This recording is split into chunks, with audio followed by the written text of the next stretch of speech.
So yeah, so hello and welcome, buddy. What is going on? So we're doing the Ashita Joe podcast. Nice. It's been coming. It's been coming, and we've got four people here. Well, three people, including myself. Four people, including myself. Three other people. We've got Mackenzie Streaks, Charlie, and Nick, all here, and yeah, doing the Ashita Joe live stream. So how's everyone doing? Are there people there? I haven't opened the chat yet. I'm talking to you guys. Saladin, how you doing? Oh, hey. How you guys doing? Oh shit, Saladin, man. OG. He's always there. He's been waiting for like the last 5 minutes. He's the only guy in your Discord. He was actually didn't hit the Discord thing, right? Yep. Section. Yeah, man. Hey, Saladin, how's it going? Hype. Yeah, obviously all of us have in one way or another seen Ashita Joe, either the manga or the anime. How you guys watched it? Like, obviously, I know that mine, you actually watched the anime. But what about you, Nick, and you, Charlie? Well, let's go from left to right, I guess. That'll be all right. So, Charlie, I guess. Charlie said. I think it was summer last year that I read it, and I started it like in spring, but I kind of stopped reading it for a while. But when I got back on it, like, could not stop reading it. I was reading it like the whole month. I think it was like August I was reading it. It's just so good. I was addicted to it. I was just reading it all day, every day. So sick. I know exactly how you feel. I know exactly how you feel. Did you know so when you read it, right, Charlie? Were you inclined to watch the anime, or did you just want to go straight to the manga? I have some friends who have watched the anime and read the manga, and they all kind of said like the anime has some scenes that aren't in the manga, so I was kind of like interested to see those. But it's just in general I'm more of a manga guy, so I was just like, yeah, I'll read it. Okay. Yeah. Okay. What about you, Nick? I actually, as opposed to all the other series that I've watched, I actually did this the other way around. I first watched the anime, and I watched it recently. I'm not like one of those fans from that feel all the nostalgia building up. So I watched it, I think, maybe for the first time a year ago or something. I think it was, Ryan, if I'm not mistaken, Ryan got me to watch it from Mointesh, from our Twitter group. And after I finished watching it, I read the manga as I usually do. So so I'm a recent addition to the series. Okay, that's fine. Obviously, mine, you've watched the anime, but the thing is, you have not actually given it a review yet. So, what are your overall impressions on the show? Do you know what? When I finished a show called Monster, right?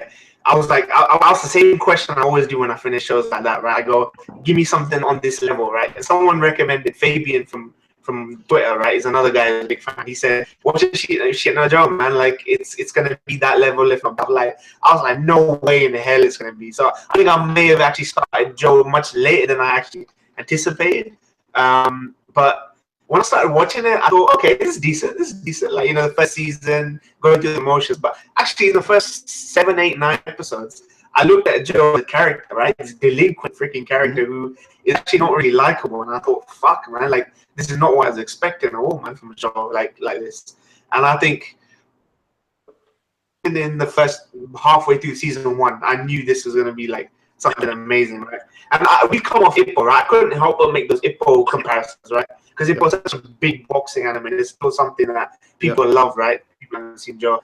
And in the beginning, I was always subconsciously making those comparisons, right? Is it like this? Is it like that? And then I saw references and all that shit.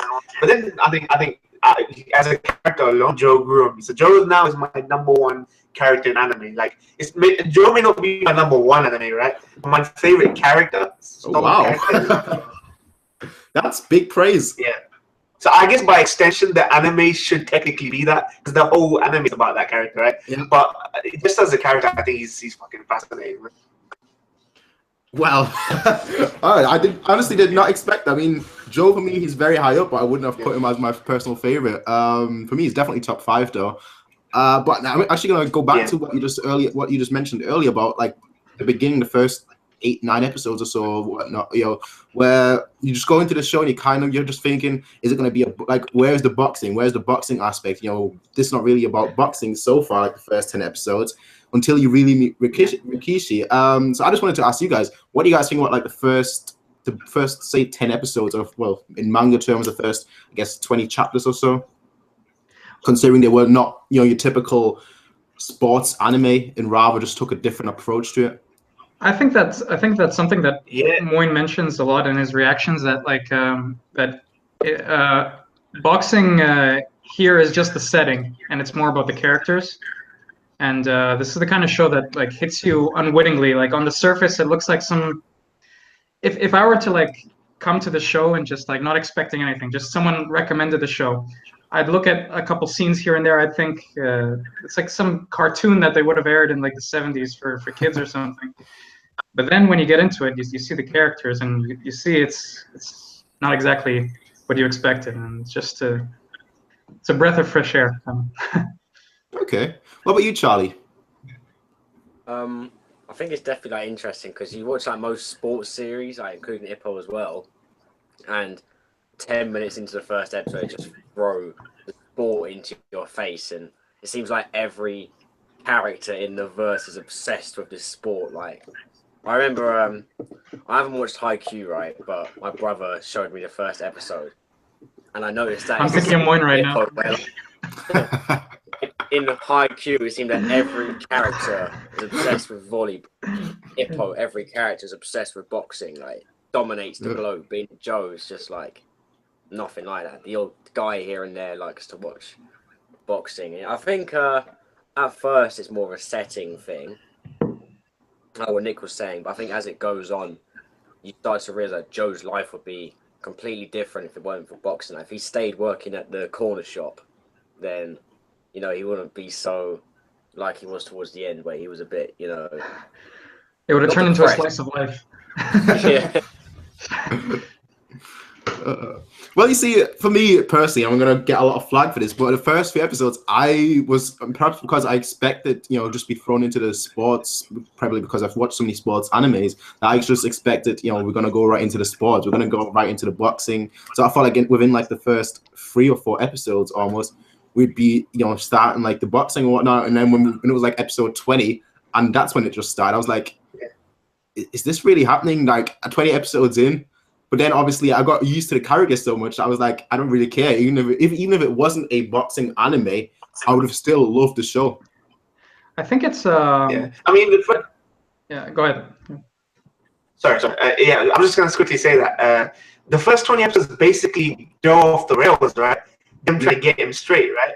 In and out of prison, juvenile detention halls, getting in trouble with thugs and police and all that stuff. I think that was a good way of developing that character, right? That was the most interesting part of season 1, apart from the stuff that happened at the end of Rikishi, right? Mm-hmm. I think because it wasn't about the sport, right? Because it can alienate some people. If you're too much about the sport, sometimes you can run the risk of alienating the audience, where you're bringing up all these techniques and things that just test switch off, right? And that reminds me of Baby Steps, where they're like, I was just about to mention that. I was just about to mention that because I saw you react to that, and you just like tennis, right? But I never thought anime could make tennis sound boring, and that show made it sound boring. Joe is different. It was like, this is someone you can root for, right? He's down on his luck. He's basically walking from place to place, like, you know. And they built him up as a character. Yes, sorry, Nick. Yeah, I just first of all I want to say hi to the people who joined us. Tausif, Derek, Cetus, and I want to Mozart wrote a comment. The fact that Ashita no Joe was not just about boxing make the anime timeless. I just want to like add to that. I think it's a testament like to the storytelling, to the quality of the storytelling, that the show, despite being a boxing anime, it doesn't have to lean on the boxing. It's not like Ippo, like if you take the boxing away of Ippo, what are you left with? You're not left with anything really. I mean, it's just you're left with a fisherman and some bums. It's like, but here it's just like it's a platform for character development. That's what I think. It's great. Yeah. So. I always mentioned that you know, for me personally, Ashita no Joe wasn't really a boxing anime. It wasn't really a sports anime, but it was just a character doing sport, and that's probably the best way to look at it. To be fair, I think it's more like with Joe, it's like he's a character who happens to box as well, whereas with Ippo, he's a boxer who happens to be a nice guy outside. A character.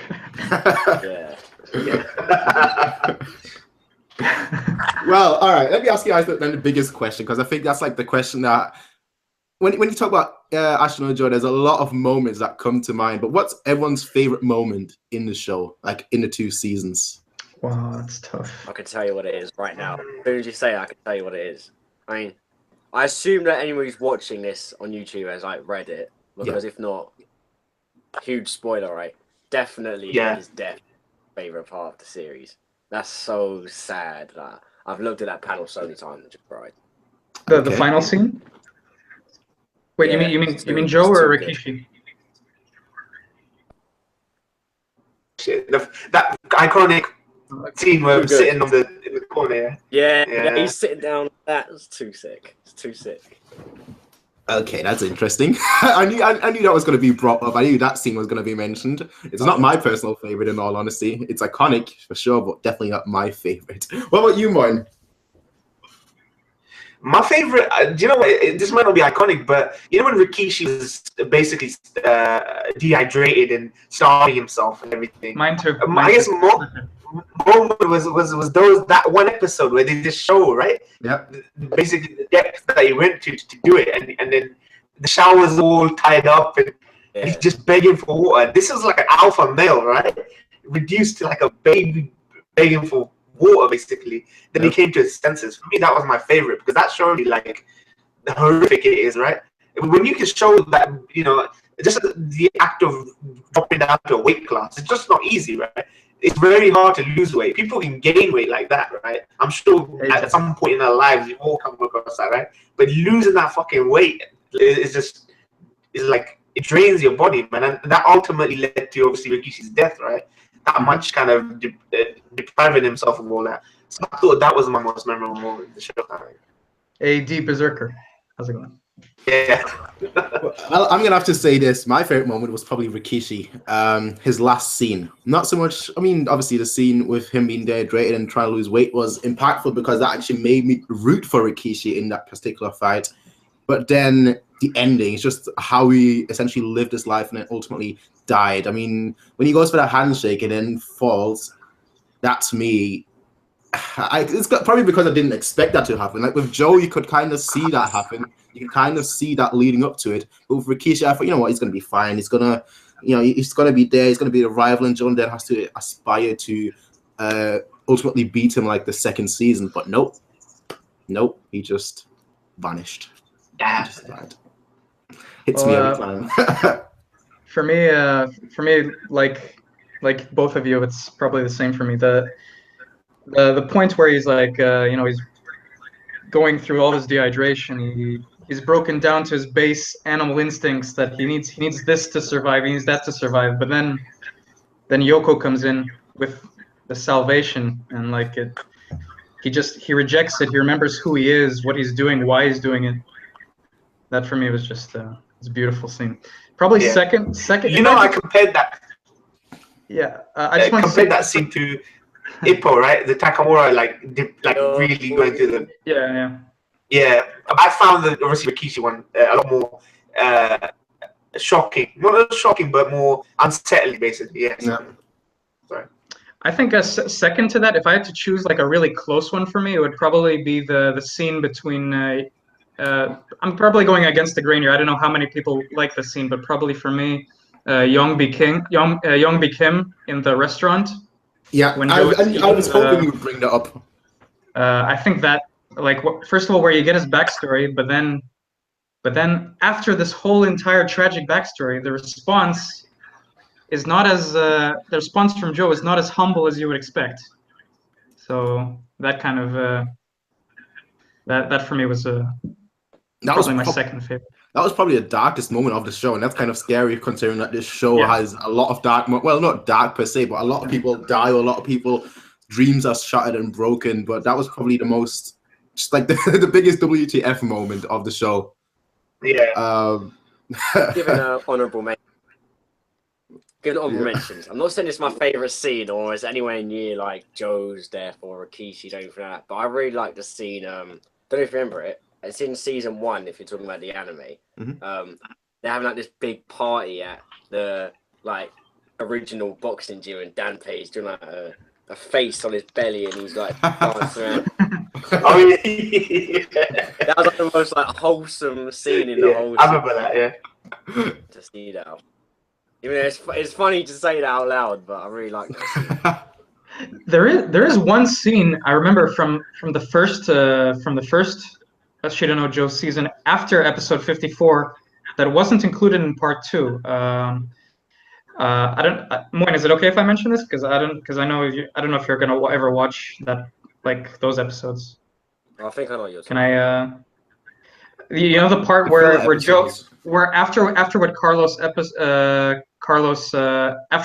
the fight with Carlos, I think he runs away, and he joins this like underground boxing thing. Do you know what I'm talking about? I can't. My memory is kind of vague because I recently rewatched it with Moin, so I only watched the episodes he watched. But I remember there was something like that where he. Was that anime only? I think it was a filler. I haven't seen it in the anime. Filler at the end of the first season. Was it filler? Because I think I remember it from the manga. I could be wrong. In that case, if it's filler, then never mind. I like those episodes though. I like them. I'm telling you, the Lena manga, that was super good. What? It was in the manga. Yeah, definitely. Oh, okay. Yeah. Maybe I was wrong then. I just remember someone saying in my comment section that those episodes were optional. Moin, you should check that out sometime. Those episodes. If you ever. Okay. Yeah. I will. Well, I'm gonna have to ask you guys a question then, because I'm sure. I think you guys kind of already answered it, but I do want to ask that question specifically. In that Rikishi versus Joe fight, who are you guys rooting for? Because I was 100% behind Rikishi in that fight. Rikishi? Really? Nah, my boy. Neither, man. Neither. It could go either way, and I would be fine with it, to be honest. That's a lot of Joe's fights, I think, for me. It's a question of... Like in Joe, there were only 2 fights that I really thought Joe could actually lose. Besides, obviously, the final fight against Jose. There were only 2 fights. Those were Rikishi and Carlos. And the Rikishi one, I was actually hoping that he would lose. Every other fight, I was hoping that he would win. But yeah, I mean, I was 100% behind Rikishi because I saw Joe was going through the physical pain. You know, he was obviously working on like dodging and like hitting back on the uppercuts and whatnot. But Rikishi, I obviously seen what he went through with his weight loss, with his diet, with just everything in general. I was 100% behind Rikishi, which is very unusual that you're not actually for the main character, despite the main character being such an awesome character. You're not actually rooting for him, which just shows you how great Rikishi was. Yeah. You know, it's weird that even in the Carlos fight, where you're very much behind Joe because he's so obsessed with beating Carlos and Jose, right?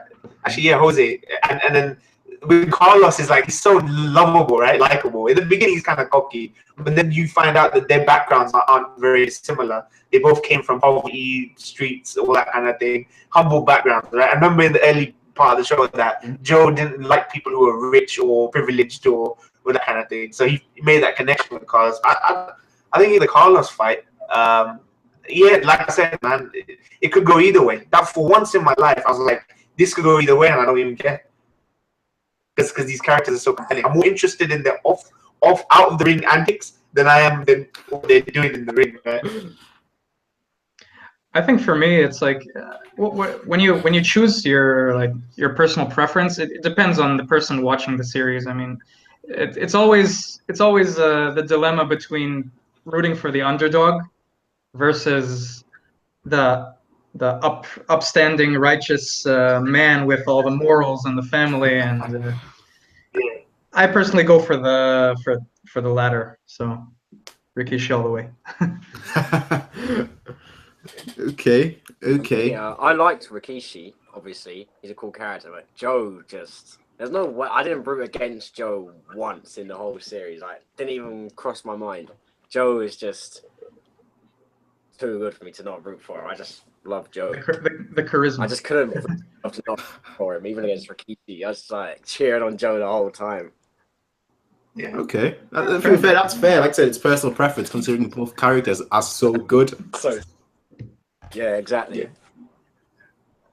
Well, Martin, you just brought it up as well, that Joe didn't like people that came up, had privileges and whatnot. So now, obviously, let's talk about Yoko. Probably the most, in my opinion, underrated character in Ashita. I know like, a lot of people don't like her at first, aka you. One didn't like her until the end. Like, yeah, till the end. But what do you guys think about Yoko in general as a person and her relationship with Joe? I guess we can throw in her relationship with Rikishi as well. Yeah, go ahead. Yeah, I mean, in the beginning, I always thought that she was just like driving around fast cars, splashing the cash and lording it over everyone. She was very judgmental, right? I don't know if any of you, I mentioned this, right? I don't know if any of you guys see those Greek mythology movies back in your childhood, like Hercules, Theseus and the Minotaur, Golden Fleece, those kind of films, right? In all those films, right, you had these gods of Olympus talking about people, the mortals down on earth, right? And I always felt that, in a way, in the back room, Yoko was planning people's destinies and talking about people and controlling them, right? And I thought she's lording it over everyone, right? But then I kind of got to see that she actually wants to empower Joe. She wants to facilitate things for him, open doors for the guy, which he literally couldn't. I mean, even when they say they got the license, right? Dangi and Jim got the license. That was all in part thanks to Yoko and her granddad, right? The dad of granddad. Mm-hmm. And I liked it and I hate it. It's a love-hate kind of relationship with Yoko. More because I think we're supposed to be indifferent to her, right? We're rooting for Joe, which is like the alpha male, right? So we're supposed to question anyone who might upset the guy. So I thought maybe that's intentional. Maybe me not trusting or liking was intentional. I do like her now. I think I was with her right up until the end. Now I was with her, so that's my thought. Okay. What about you two? What about you, Prince? You asked the question, but you got to answer it too. Well, I liked Yoko from the first episode. I just liked how she was introduced.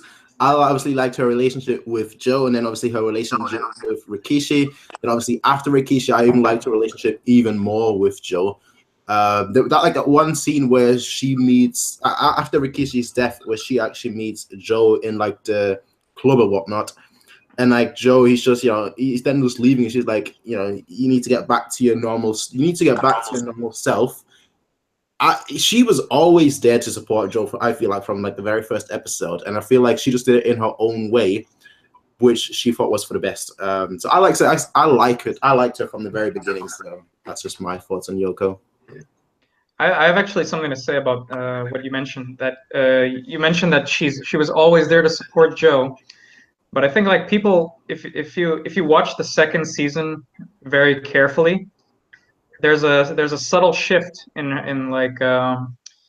the reasons behind her behavior. I think at the beginning of the second season, she supports Joe as like remembering the legacy of Rikishi, trying to push him forward. Mm-hmm.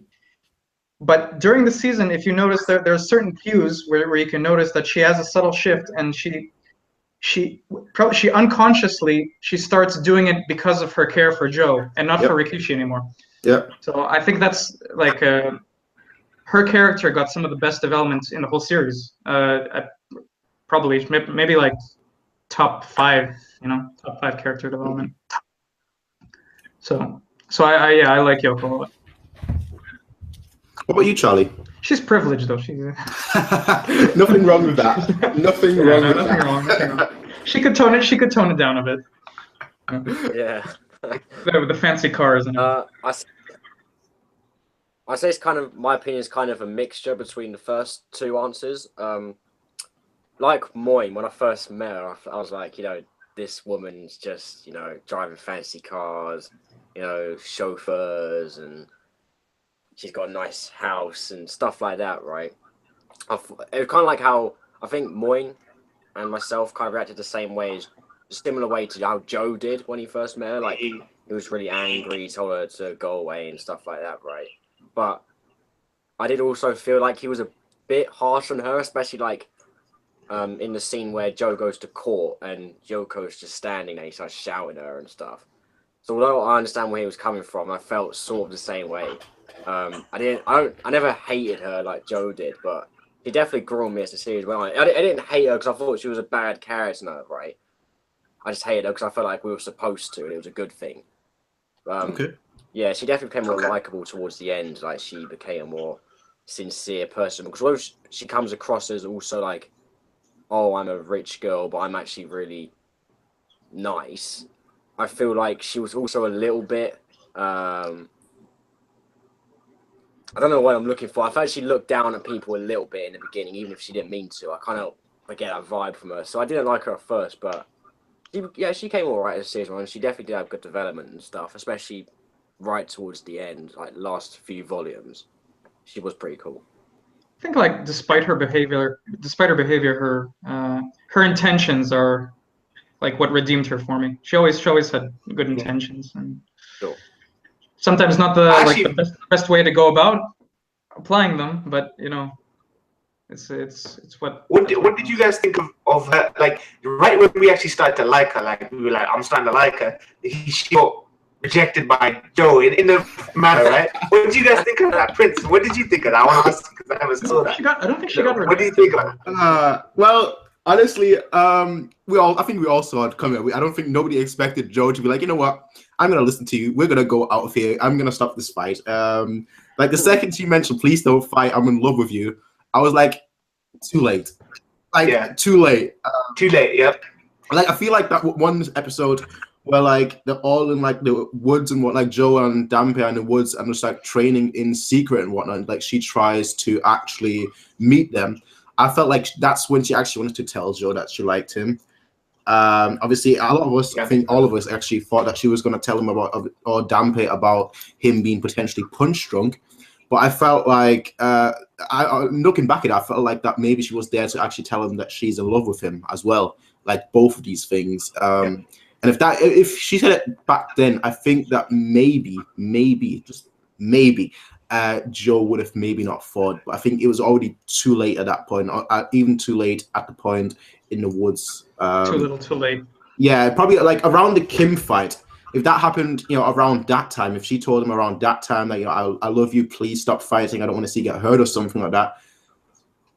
Even then, just because of what a character Joe is, I don't think Joe would have actually quit boxing. But I feel like that would have been a good time that, you know, he would then start to perhaps get feelings for her. I don't know. And then maybe slowly and surely think about his health more. Again, I don't know, considering that Joe... You know, it's funny that the women in Joe's life that actually liked him. Noriko clearly liked the guy. Yeah. She learned to like him later, Yoko. Sachi was the only one that was actually honest about it, right? Like, let's say, I'm going to marry you, we're going to have this wedding in the future and shit. And Noriko and Yoko both, it was too little, too late, both of them, to express their love. She ended up marrying, obviously, I thought it was coming, right, which is great, right? But his love was only for his rival.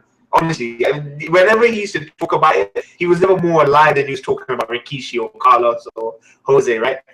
And when he's talking with women, there was no chemistry. At least from his side, there was no affection from his side. And all the women in his life loved him, but he didn't really love them. It was like a triangle. It's between him, his rivals, and then the women in his life. So I thought that was interesting, right? And I did feel bad for Yoko. I thought he just... She feared for his life was one thing, right? That was one thing. And Dampe would say the same. If Dampe knew it to that extent, right, he might have even done the same. He was ready to throw the towel in as well. So for him to just be like, nah, he wouldn't even have done it with Dampe, I don't think, which is quite dark when you think about it, right? He got in there knowing what would happen and stuff. So I thought that's why I like this character so much. If big boxing out of it, that thing would still exist. That dynamic, that chemistry, that relationship would still exist.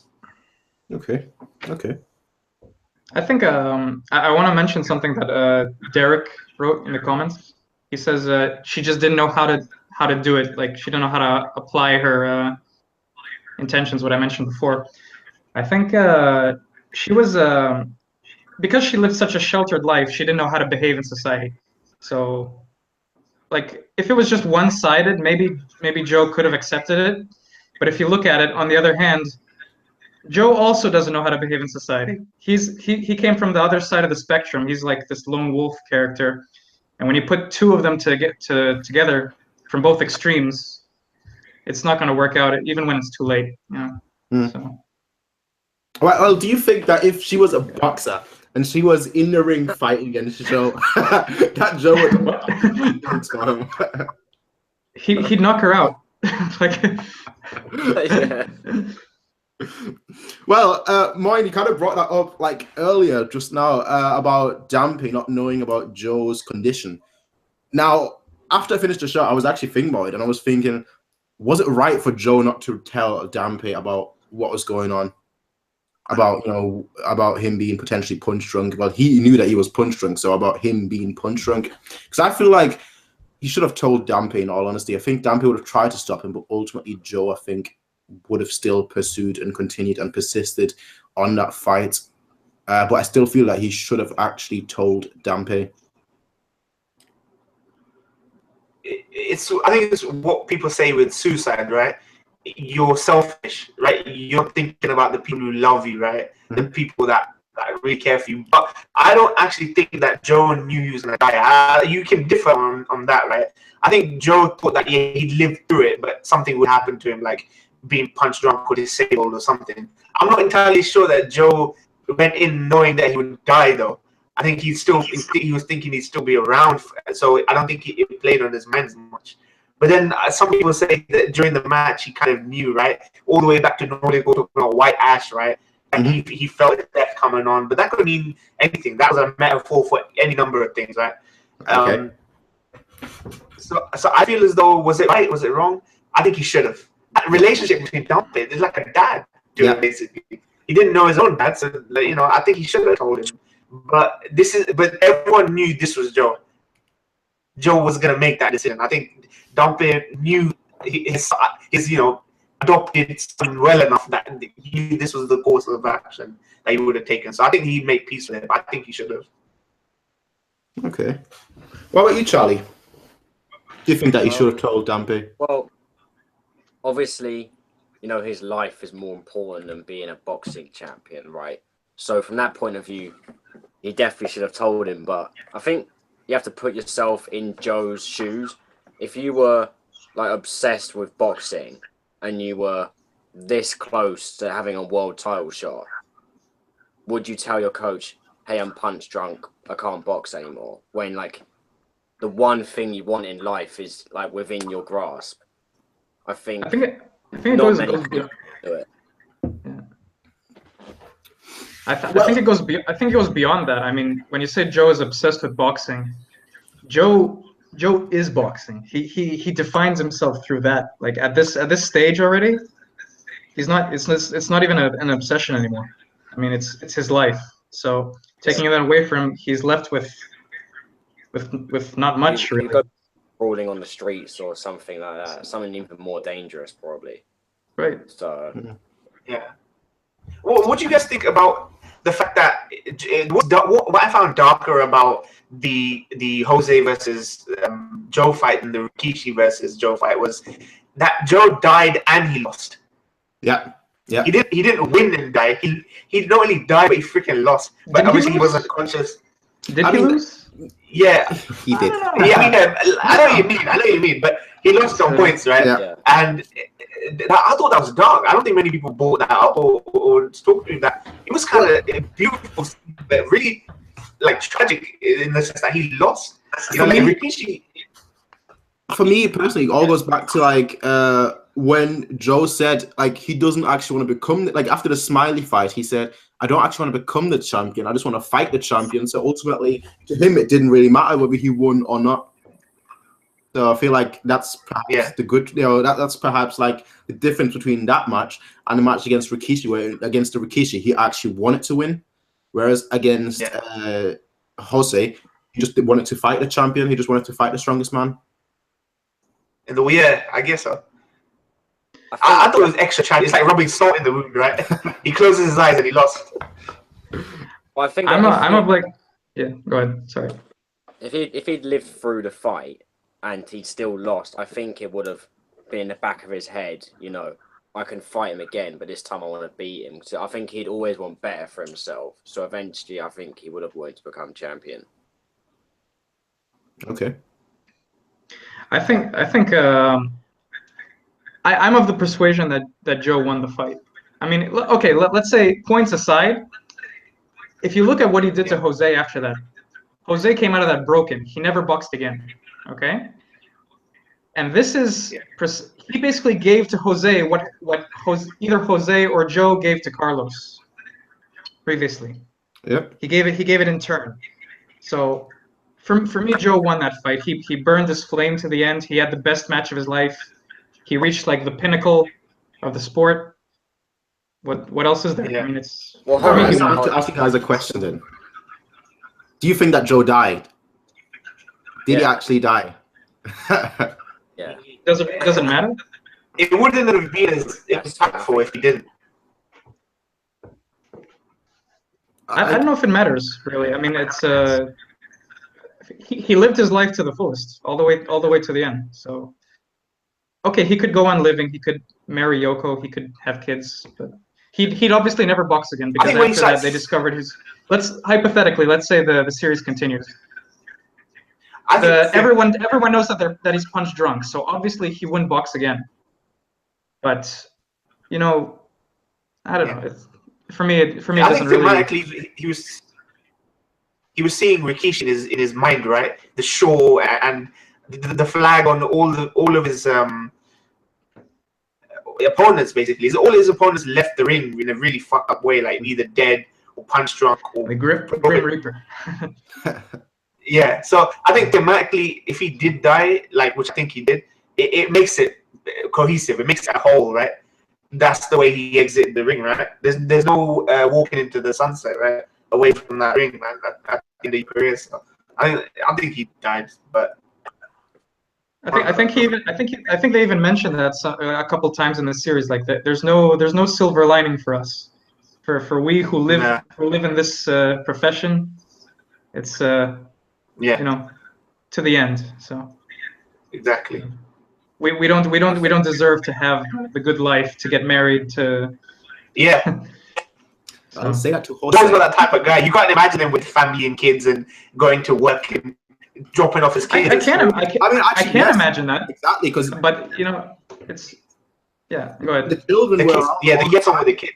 Exactly, the children. Like, you saw how he interacted with the children. You saw how he actually, how the children loved him and how he loved the children. So in that case, I can actually imagine a child. Well, I can't imagine Joe ever falling in love with someone though, because everything he did was always either for himself or for the kids. Like he had two women clearly actually showed no interest whatsoever. So I feel like at the end he actually accepted her love. To be honest, I got the impression that he also realized that he had some feelings at the end. I could be wrong, though. I mean, I noticed kind of from his response. So, but I really can't imagine falling for Yoko at all. I think I don't think he knows what love is. So yeah. I think the thing is, I think he accepted that she loved him and he was fine with it. But I think it was more like, you know what, I don't really hate you, you're a friend sort of thing. But I think if he was going to fall in love with someone at any time in the series, it would have been when he was working at the shop. I think that was the only time he would have ever fallen for anyone, to be honest. I'm reminded of Dragon Ball with Goku, like when they ask me, it's like about marriage. Like, what is that? Some kind of food or something like that. So, yeah, same thing with Joe. Well, I'm actually going to have to agree with you, Nick, to be fair. I actually thought that at the end of the show, he actually acknowledged her, especially when he's like at the seat and whatnot, you know, while he's in the boxing match. I think like the 11th round or whatever. And like Yoko's by his side and she's like telling him, you know, go on, you have to do this. You're Joe, you can fight, go through it. And like he just looks at her and then he gets a second wind. So for me, I think that was perhaps the clearest indication of him actually having feelings for her, in my opinion. Night Cetus. Sorry. All right, goodbye, Set as well. Let's actually bring up Set's question because I was actually going to bring that up next because he said Rikishi versus Jose. And to be fair, I have to say Jose. As much as I love Rikishi, I think Jose would win easily. The guy was just a machine. Yeah, no doubt. Jose also has more experience. Yeah, Jose. So. I don't even feel the need to qualify that. I just think Jose. I don't. Right, let me actually change the question then. Carlos versus Rikishi. Carlos. I mean, we're not talking about Rikishi when he died. We're talking about Rikishi, you know, not having to go through the weight loss, him being essentially at his strongest. Well, if you put it that way, it means he's a lot heavier than Carlos. True. They wouldn't be in the same weight. Doesn't necessarily mean he'd beat him. I still think Carlos would win. Because I think you have to keep in mind that Joe is so much stronger as he got later on into his career because he's older and more experienced, so naturally he's stronger, right? And both Carlos and Rikishi, I think, really pushed Joe to his limit. But Rikishi pushed young Joe to his limit, whereas Carlos pushed matured Joe to his limit. So I think Carlos will definitely win. Well, but didn't they say that the old Joe was the one with the fire, right? Yoko was obsessed with bringing the old Mad Dog Joe back. So I would say the young Joe was the prime Joe, wouldn't you say? Because Yoko did that with Animal, right? Joe Prime was terrible when he was younger. So I don't know. I think he was really reckless when he was younger. It was just like, I think the techniques he used when he was younger would only work on lower level opponents. Like, I think if he returned like the Mad Dog style, I don't think it would really do anything to like Carlos or anyone like that. Can you imagine, right? Can you imagine Joe doing the no guard tactic against Jose? That would be if we just 2 rounds at most. Arms down, right? No, arms down. Yeah. No, but I'm actually gonna have to disagree with you, Charlie. For me personally, I think Rikishi would win. And I'm saying this just based on one thing. In that fight against Joe, Rikishi, he primarily used the uppercut. That's pretty much all he did. Like, you know, the uppercut. That's essentially what he was doing essentially throughout the whole fight. And I feel like his boxing technique and his boxing, just his overall boxing, if he wasn't under the influence of weight loss, of course, then that would mean that he's heavier as well. But like, let's say Carlos gets a little bit heavier, right? And so he passes through the weight class and both of them fight at their prime. I feel like Rikishi, he's severely underrated because he fought at such a disadvantage. So when he would actually fight in his best condition, he would actually put up a much, much better fight. That's true. That is true. So, I mean... Yeah. I mean, that demon mode that Carlos went in, man, that was just like something else, man. Where he was like, it went dark and punches were coming out of nowhere. I mean, he was just there to make it look dramatic, right? But it was still pretty... That technique was so advanced, I think I can see the argument for Carlos, but I give it to Rikishi. I think he's such a professional. He would have honed his skill and craft to that level if he knew he was going to step in the ring with Carlos. I think. Mm-hmm. I mean, this all goes back to like the argument of how strong was Joe by the end. Like, when was Joe's prime? I think that's a better question to ask. When was Joe's prime? Like, when was he at his strongest? And I always feel like that he was at his strongest probably during the Kim fight. Well, he obviously had to go through weight loss, but I'm just talking about like overall, that was probably his strongest moment when he was at his peak. I feel like then obviously this is going to be a question that I'm going to ask you guys. When you guys think Joe became punch drunk, I feel like that happened during the Kim fight. I feel like when Kim did his chum chum, that was essentially the moment that Joe became punch drunk. And after that, for me, he was weaker than he was in that particular fight. Again, in that fight, he went through weight loss.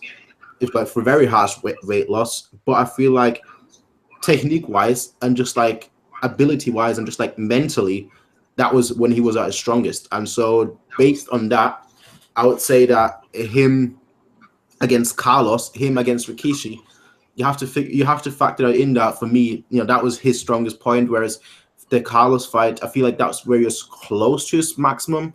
And then like the Rikishi fight, that's when he mentally was perhaps at his maximum, but obviously not technique-wise or physically. Yeah. So again, when do you guys think that he became punch drunk? And when do you guys think that he was at his strongest? I think the Carlos fight. I think that was his peak. I see a lot of people saying that in the comment section right now as well, that Carlos was Joe's prime. Yeah, I'd agree. Carlos. In the comment section. Oh, yeah, well, okay. No, I did not read those comments. That was my opinion. Just opened it. No. Yeah, I actually agree with all three. Like, I agree he was definitely during his prime during the Carlos fight as well. And I also think he went punch drunk during the Kim fight as well. I'm having a blackout now. What's the guy that always with the cars always said, "I'm the king"? Smiley. Smiley. That fight. I'm the king.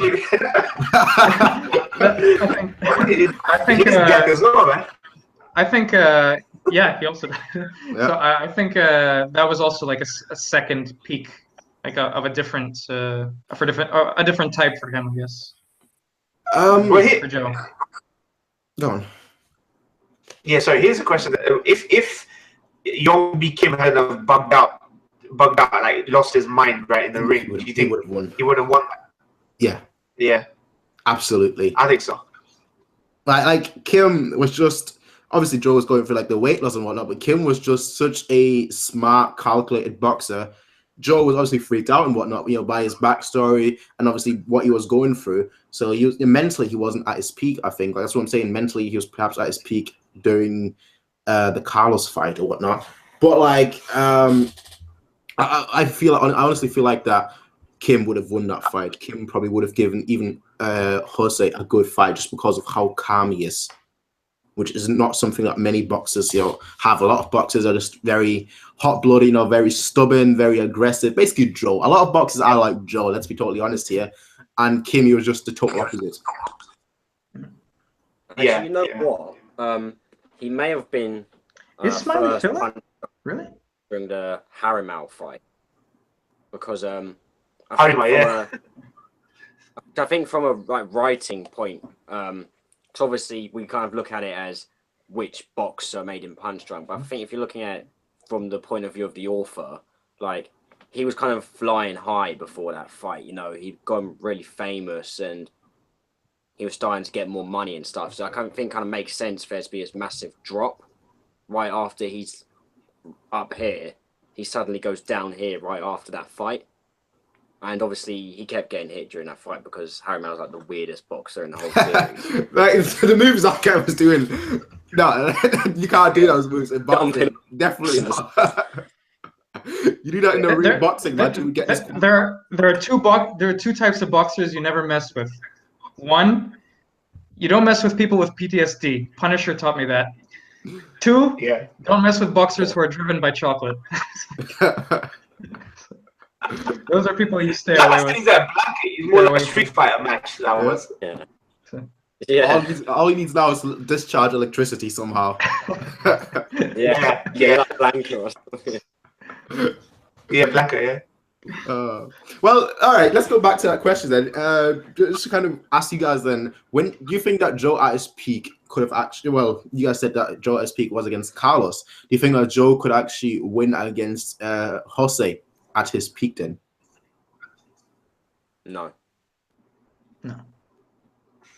I don't think there was any scenario where Joe would beat Jose. Like, I mean, I think that the match could have been worse than it was, if you know what I mean. Like, I think any other scenario would have been Joe getting dominated a lot more than he was in that final match. I I think personally, if it wasn't for the punch drunk stuff, I mean, taking all that shit away and making it at this prime, I still think Jose would have won. I didn't see any weakness. He discovered Jose's weakness in the ring about halfway through the fight, right? When Jose would grab people's shoulders, and it was only because he would diminish the power of the punch. So which he learned that he can't take punches. I think it would have taken Joe to find out Jose's weakness, and by then it would have been too late, I think. So I don't think there's any scenario where Jose would lose to Joe. I don't think there was the aspect. There was the aspect in the fight, like where he where because of his punch drunkenness, the angle was different, and he managed to hit him. So he weakened him that way. So if he didn't have that whole punch drunk thing, then who knows? Maybe Jose wouldn't have taken as much damage as he would have in the first place, and wouldn't have become so fearful of him.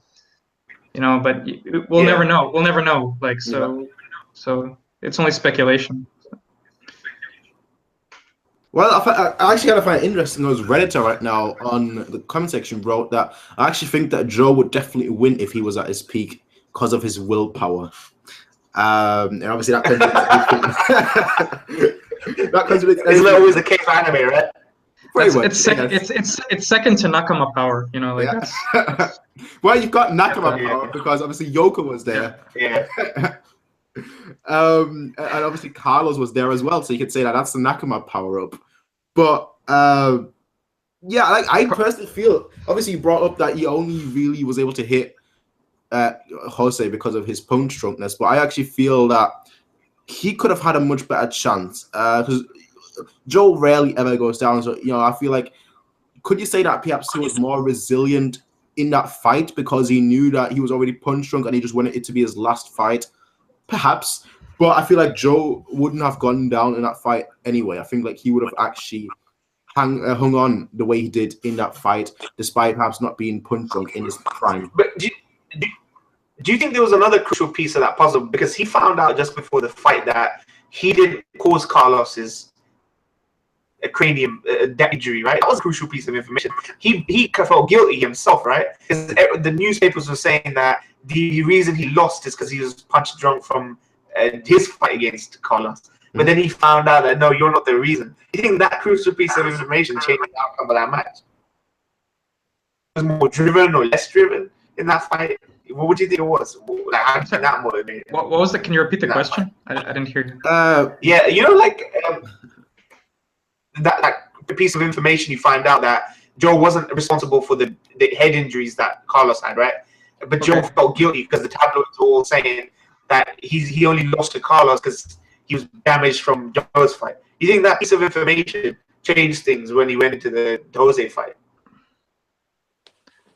Yeah, by his experiences, right? Rikishi carried him through the end of season 1 into the early season, and that news with Carlos, I think. I think like when any person goes into a fight, it's not just their physical state that like affects them. It's also their psychological like situation that they're in at the moment. If their mind isn't completely in the game, then they're not going to perform well. So yeah, I think it definitely affected it. Yeah. So, or the other way around, when you know. Yeah. I feel it could have. Yeah, I think it definitely affected as well. To be fair, I felt like he would have been much more vengeful if he thought that perhaps not vengeful, but I feel like he would have been much more. I feel like the fight would have had a totally different dynamic if he didn't find out. So definitely, I would have changed a few things. I don't know how much that would change. I don't think it would change too much, in all honesty. But I think just the overall mood of that fight would be different. Yeah. They do mention though that like every boxer knows the consequences when they go into a fight, and they accept it as part of the sport. So I think just Joe was more resilient than we give him credit for. Yeah. I think despite him being aware that he was essentially the cause of giving giving Wolf Kanaguchi as like breaking his jaw, or killing Rikishi or Yongbi Kim, everyone. despite him knowing all this, he sucked it up because he knew that he was part of something greater. So and that everyone going into it was aware of it. So I think Charlie, I wanted to ask you, when you read the manga, right? When Joe was throwing up because he couldn't throw a punch. What did you think of those volumes? Where Joe was like throwing up every time he couldn't go for the temple. Those episodes were amazing. I thought it was really shocking, but I say the original emotion I felt was quite sad. Like, I felt like I was watching the fall of a legend. Like, it felt like his legacy was being ruined, but there was nothing he could do about it. I almost felt like those episodes made Joe more alive than perhaps other characters would, because not many shows would see. A lot of shows would have the main character be at the lowest or whatever, just so that they can then rise to the highest. But like with Joe, like these early episodes of season 2, it was essentially like Joe was at his lowest. After obviously the Rikishi fight, he was at his lowest. He couldn't hit somebody in the temple, and then he started to slowly rise. Not even at the top yet, but he just started to slowly rise. And then Carlos happened, and then he essentially fell again. He had to reevaluate what boxing is and whatnot, to then try and push on from that. So I felt like not many shows can actually make a character's rise or a character's slow rise have there be such a massive hurdle, such a massive bump in the road after they've already just gone through such a massive bump in the road. If that makes sense. I understand what you mean. The guy took a lot of knocks, yeah. I have a question for you guys afterwards. Just when we finish with this question, I have a question as well. So to ask you. Pose it. Are we done with this one? Yeah, sure. All right. I want to know, like, for each of you, what is what's the saddest or most tragic aspect of this series? Because the whole series is generally it's the story of a tragedy in a sense, but also of like overcoming. But which part of it was the most tragic for you? I'm gonna have to answer that question last. I need to think. I need a minute or two to think about that question. So somebody else start. For me, it's easy. For me, it's the Carlos seeing Carlos, who's like the height of his game, and being like a disabled, a shell of his former self. A shell of him. I cried. That was the first major moment that apart from the Rikishi thing, where I was like, "Fuck, man!" Like, he's fallen so far, man, and like this is the consequences. These are the true consequences of being in the ring, right? And trading blows and punching 7 bells at each other, right? And I thought, fuck, man, it's ballsy for the anime to show it. And the anime nowadays would be all glamour, wouldn't it? Glamour, winning, super moves. I'm developing my fucking Dempsey roll into a tornado and all that shit. This is like, nah, man. Watch him out. You wanna watch him out, boys? It posed the ghost. But this one goes, you know what? When you take a punch, there's consequences to this. You're not like a Looney Tunes character that can just fucking regenerate or Tensei and all that shit, right? So I think that was beautiful. Tragic. Yeah, so that's my thoughts. Carlos, like, easily for me, Carlos. I think also for me, I would probably have to go with Carlos, but two different scenes really, like, they completely broke me. There was the one scene where they're trying to dress him up, and he can't even button his own shirt. Yeah. And Joe as well tries to button him, and he can't do it either. And that scene absolutely broke me, because you realize that you see this man who's already broken, and one who's on the path to becoming what he's going to become. And the other part is also with Carlos, as it happens. Carlos is the most tragic. The other part would probably be during the Jose fight, where you see him you see him cheering for Joe all the time. He's saying, "Fight, Yabuki, fight." And but you know essentially that basically what he's saying is just he's looping the memory in his head of when they were playing in the snow.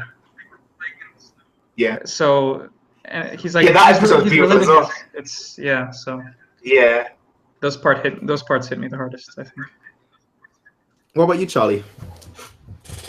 There's so many good ones to choose from. But I think let's cut out the death scenes, right? Because I think that's a bit too obvious. Okay. I don't know what like scene I'd say, but what like part of the series. I think I'd say the underground boxing really.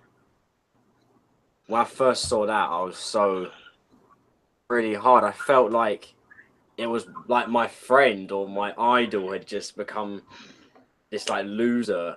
Maybe he was on his path and just dropped off. I thought it was really sad. I felt really bad for him as well because. Damn you for making us attached to these characters. I felt like he was my friend I was looking at, and I just wanted to help him, but I don't know. I can't even describe it. It just hit me so hard. And I felt like there was this big hole missing. I was like, it felt like, or maybe even like I'd been this big boxer, but now I'm just this guy fighting against random. It was quite sad to see that he fallen off like that. Yeah. Well, I'm gonna have to take the obvious one, right? Which is kind of bad considering I know everyone has like these elaborate ones, like the saddest scene, like the best scenes and whatnot. But for me, honestly, they're like the final scene, like the final 4 episodes or the final 3 episodes. No, the final 4 episodes, all the way from like Yoko telling her love to Joe and whatnot, and then Joe going into that battle against Jose. All those moments, for me, those are the saddest fight because it was almost like watching somebody running into a truck, knowing that they can't avoid it, but they're still heading towards it. That's just kind of what it felt like. So that's gonna, you knew that something was gonna happen. You knew that something was gonna happen in those episodes. Like it wasn't gonna go well for Joe. I feel like that. You all, I think, kind of all knew that. He wasn't gonna go out of that fight being the same person that he was. And so I almost felt like, oh boy, I'm going to have to watch him right now. I'm going to have to watch him knowing that he actually knows it himself, knowing that everyone around him, like Yoko knows it, that he knows it. Perhaps Dampe, he didn't know it, right? But everyone else knew it. Jose, even throughout the middle of the fight, knew it. And like everyone knew that he was punch drunk. Everyone knew that he was heading towards essentially either death or serious injury, and he just continued going his path. He just continued walking forwards despite being almost at his limit already. So for me, just those whole last 4 episodes or so were just hit me the most. Probably the first time I actually teared up on camera. I remember that. Yeah. Well. Let's shift to something happy, exciting then. Yeah, there are. You have to remember there are happy things in jokes. There are happy things. Yeah, but there are a lot. I think people forget. Yeah. So. Don't be cheap, man. Well, let me ask you this then. Do you think that Nishi, I feel like he's also one of these like underrated characters. I wasn't a massive fan of him. I've never really been a massive fan of like these friendly giant kind of characters. But do you feel like he had perhaps the most development in all of Ashita Joe? And what are your stance on him? Because obviously the first time we meet him, he's like this big leader at like the prison and whatnot. He's like the big boss. And then later on, you just find out that he's the most softest person. That he essentially at one point was like scared of like punching somebody and fighting and whatnot. And then like later on, obviously then he becomes a boxer. He cheats his way through it. That one scene where he goes out at like midnight and whatnot just to like get some ramen, get some food and whatnot. And then like later on, he actually starts to love the sport. And then once he starts loving the sport, his hand gets broken. So do you feel like that? And then obviously later on he gets married as well. So do you feel like he had perhaps the most development in all of Ashita Joe? What is your stance on Nishi? What's interesting is that in the beginning the show is kind of like, because of the way we follow Joe, right? We think that Joe can't have the boxing and have the family, can't have both worlds, right? They make it look like that. And when Nishi breaks his hand and he's able to work full time and become like a domestic domestic kind of guy, right? And then ultimately we see he gets, you know, married and all that kind of thing. But then we forget that Jose is a big family man, right? He's got a bunch of kids, got the wife, but he also is a great boxer, right? Yeah. I think Nishi's arc turned out how I wanted it. I kept saying, man, Noriko needs to be with Nishi. I think Nishi deserves that conclusion in his life, right? One dream of his is just cut off to him completely. Give him a happy kind of out. I love Nishi, man. If he went from this thug in prison to this bumbling buffoon character to actually being a really responsible guy, right? And empowering Joe and that kind of thing. I think they nipped it in the bud really quickly, right? They just go, took his hand, and he's now here he is working on the side and kind of thing. It would have been interesting to see him go a bit further, but I think the focus was squarely on Joe, I think. So that sacrifice, maybe for the sake of story, was decent, I think. But yeah, I love Nishi, man. Nishi's probably one of my top 4 characters in that show. So. Okay. Yeah. Charlie? You know, it's interesting to say, like, did Nishi have the most development? Because I think the only reason I say it's hard to say that is because we only knew him as a thug for like a very short amount of time. So it's kind of hard to even remember that when you think of Nishi, right, you instantly think of this like really lovable kind of like don't drop the soap. Don't drop the soap. You don't think that sort of guy. You think of like someone who'd never be in prison ever. And even when he gets moved like the big prison with Joe, he's already developed into this like softie, right? So I think it's hard to say at the most development just because we barely knew him as a thug. But I do love Nishi. I'd say he's my 3rd favorite character underneath Joe and Danpei. I always liked. I've never loved, like Nick said, like these big friendly giant characters, but I've always really appreciated them when they're there. I don't know, it's just something nice about him. I don't know, I like him. You know what the dynamic between Nishi and Joe reminds me of? Has anyone seen Robin Hood, the Disney movie? No. He's like Robin Hood and Little John. Robin Hood and Little John from the Disney movie. Oh, Robin Hood.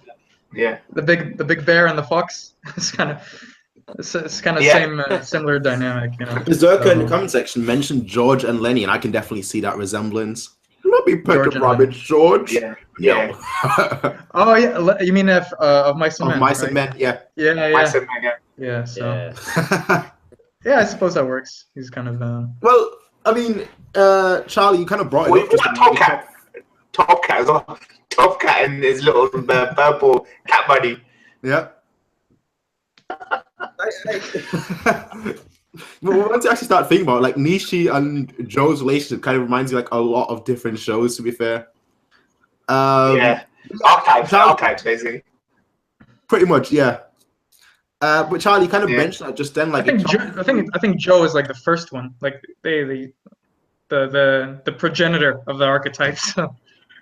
If you think about it, in a sense.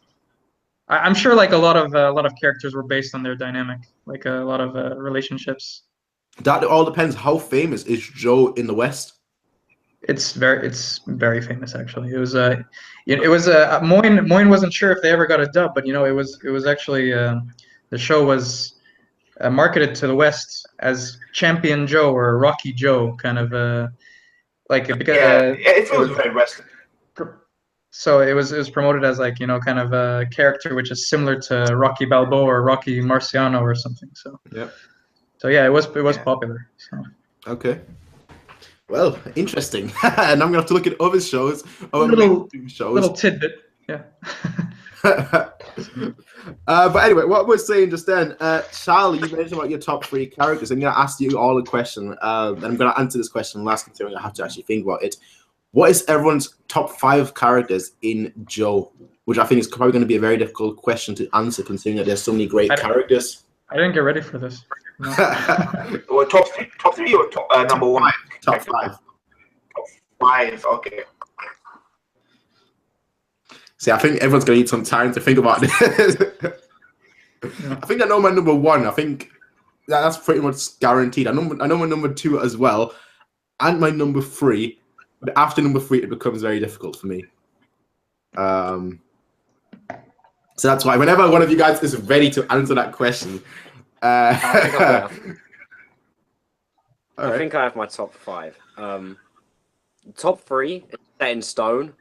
4 and 5 sort of change, but I think I know what order I'd put them in. So I think I say to Joe first, definitely. Yep. Definitely Danpei second, and Okay. Nishi third. Okay. 4th, Carlos, and 5th, Rikishi. Ooh. Oh. Damn, that's close. Oh. Well. I've got mine. Okay. Number one, Joe. Number 2, Danpei. Number 3, Sachi. Sachi is a brilliant character, man. I mean, think about it. Really? Number 3, Sachi. Yeah. Number 4, Nishi. And number 5, Rikishi. That's pretty good. Okay. Yeah, I respect that Danpei in second place, man. I love Danpei. Yeah, Danpei. For me, I'd probably rank Joe. I mean, Joe, of course, he's got to be in the top 5, but I don't rank him at the top of the top.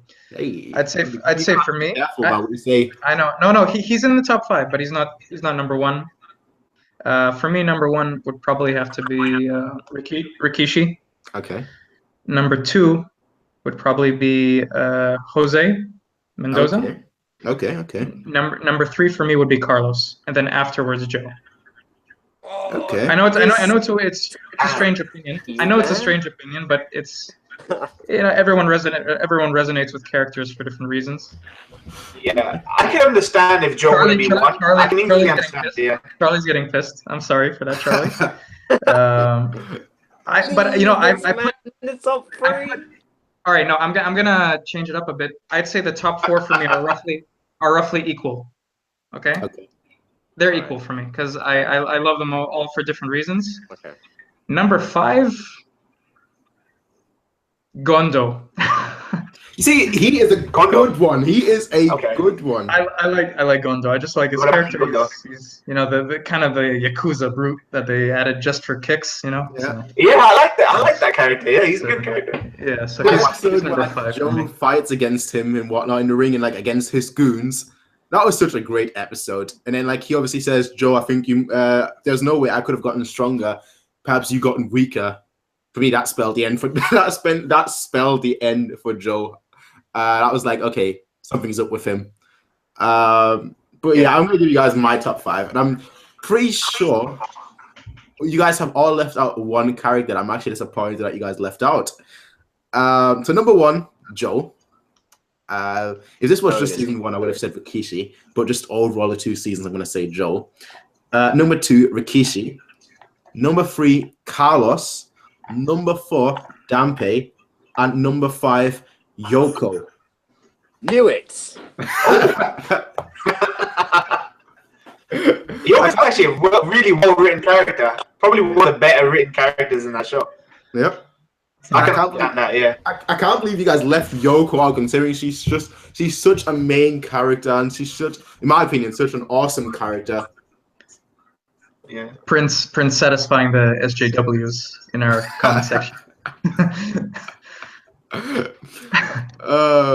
Let's have a look. So Redditor, he gave his top 5. Number 1, Joe. Number 2, Rikishi. Number 3, Carlos. Number 4, Yoko. Number 5, Danpei. You see, his list is very, very similar to mine, except Yoko and Danpei are in different positions, which I can respect. That I can respect. At least Yoko is on that list, unlike you guys. Someone asked the chat. Someone asked the chat if Haima is anyone's top 5. No, for Yoko, I'd say Yoko was like she's one of the best. She's one of the best written characters, but I wouldn't say she's one of my favorite, like my personal favorites. I mean, I can concede that she's written very well and she gets some of the most development, but I wouldn't say that she's like I wouldn't say that I feel for I don't know. Yeah. You get what I mean. So. I agree with you, Gurumaki. I think that guy could get on spin-off. I'd watch the spin-off with Gurumaki. Totally. Just him hurting people. Give me your money. That would be a fun show, to be fair. That's probably the most interesting top 5. Derek Campbell wrote Joe, Danpei, Rikishi, Carlos, and then Kim. Oh shit, Kim was interesting as well. Yeah, I can see that. Yeah, like Kim has a really interesting backstory as well. Exactly, and like he's one of the few people, I think probably the only one that we actually got a backstory to. Like even Joe, we didn't get a backstory to. Carlos, I mean, we saw like one episode of him in his youth boxing. Yeah. Sorry, that's Jose, not Carlos. Jose, we saw one episode of him as a child boxing. Carlos, we just found out that he grew up in Venezuela, and that we didn't really get like even Joe, the main character. You usually expect the main character to get a backstory, but all we saw was him just running away. That's it. Yeah. What do you think of Smiley's development? I think he got short, like he got kind of screwed. I think they could have gone a little bit further with Smiley. He was such a memorable character, right? Well, he had the catchphrase. Somebody mentioned that he was filler. Yeah. Apparently it was filler. But it's kind of odd when you think about it, considering I thought he was such a great character and whatnot. With him with his cards and whatnot, like Joker. I was like, yeah, he's a pretty cool character. Oh no! Why is he driving? Why is he driving after a fight? Yeah, I was expecting Smiley's death to have an impact, like a thematic impact, but it had no impact really on Joe, apart from the fact that he's just one in a long line of boxers that dies and leaves the ring, right? So I feel the Smiley was kind of like a nice semi-comedic, sort of, lively character. I think maybe he could have got a bit more, right? A bit more impact on Joe, right? Joe didn't see him the same way he saw all of his other rivals, right? In my opinion. So Smiley actually kind of reminded me of me a bit, to be honest, because like whenever I feel bad or something, or I'm depressed, I also go for a drive. Just tell yourself I'm gonna be here. I just like drive like to nowhere, So yeah. He'll be missed. To me, he was just such an odd character because he was like, it's like, obviously now finding out that he was filler, to me, he was such an odd character because he just seemed like a mix between characters. He honestly, to me, seemed like a mix between Rikishi, like the boxing technique and like the boxing just overall level of Rikishi, mixed with like a Carlos, the livelihood, just the playfulness of Carlos. So to me, he just seemed like a mix of those two characters. So I thought, there's going to be much, like I said, as we said, much more of an impact, but there wasn't. It was just like, oh, he's dead. Okay, move on. Just like, same as always. You know what I do? You know what I do respect? Back to Young Became though. What I do respect about his character, I think he's the character with who we all got attached to within the shortest time frame out of any character in the whole show. Would you say that? I mean, it only took 1 or 2 episodes to get like attached to the guy with his backstory and everything. So I'd say that. I'll give that to him. Not for you, Prince? Nah, I'm just trying to think. Like, I feel like Goromachi. Like, I don't know how many. Well, obviously he was there from like the first episode, but I feel like he had overall less screen time than Kim. Or equal amount of screen time than Kim. So I feel like we've gotten more attached to Goromachi. Well, I feel like when I say we, I'm just talking generally. I feel like people in general got more attached to Goromachi than Kim. And I feel like they both had equal amount of screen time. You mean Gondo? Yeah, sorry. Yeah, Gondo. But like Gondo, I didn't feel really any attachment to the guy, to be honest. I mean, I love the character, but I don't, it's not. He's not a central character, so I don't feel any attachment to him. Yeah. So, like, am I supposed to feel for this bloodthirsty thug? It's like, yes. I don't know. We're all like him, aren't we? Yeah, but I mean, we're all bloodthirsty. What about Wolf Kaneguchi? No one's mentioned Wolf Kaneguchi. He was a constant presence in the show. He took Joe's money, then he gave it back to him right at the end. you know, people were like, is he good? Is he bad? Is he just? Is he? And then he had his jaw broken a second time by Gondo, right? So, what do you think of Wolf as a character in that show? I think Wolf was the most. We saw him most, I guess, in phases of his life, right? Different periods of time. Looked to me his sister as well. Exactly. I was not. Was that his sister? I thought that was his lover. Okay, yeah, maybe so. Yeah, it was that one kid's sister. I actually thought that the story would end with Joe essentially kind of like the coach of that one kid. You know, the brother of the lover or his lover. But maybe Megalobox is about that. That kid. Well, no, I'm kidding. No, but honestly, like for me, I actually like Wolf. And I really sympathize with him when his jaw was broken, and even like in the first episode of season 2, when then Gondo kicked his jaw, and you know, it made it even worse. Yeah. But for me, like, this is gonna sound horrible, but for me, he became just such a scumbag when like he asked for the money and then ran away. Obviously, he was redeemed towards the end, like when he actually gave the money back. But I felt like at that point it was just almost too late. I feel like at that point it was just like. Yeah, you're giving the money back, but you've not said anything. Like you've not, you know, had a talk with him. You've not said, "Yeah, I'm gonna give you the money back eventually." You just disappeared and then returned one day. So yeah, true. Yeah, they were wrapping him up. I think they're wrapping up that guy's character. I think more than anything, by him giving the money back and stuff. Yeah. I mean, well, okay. Let me ask you this then. Let me guys ask you this then. Who's your least favorite character? That's also tough. That's what we're here for, asking the difficult questions. I never really felt much for not Yoko.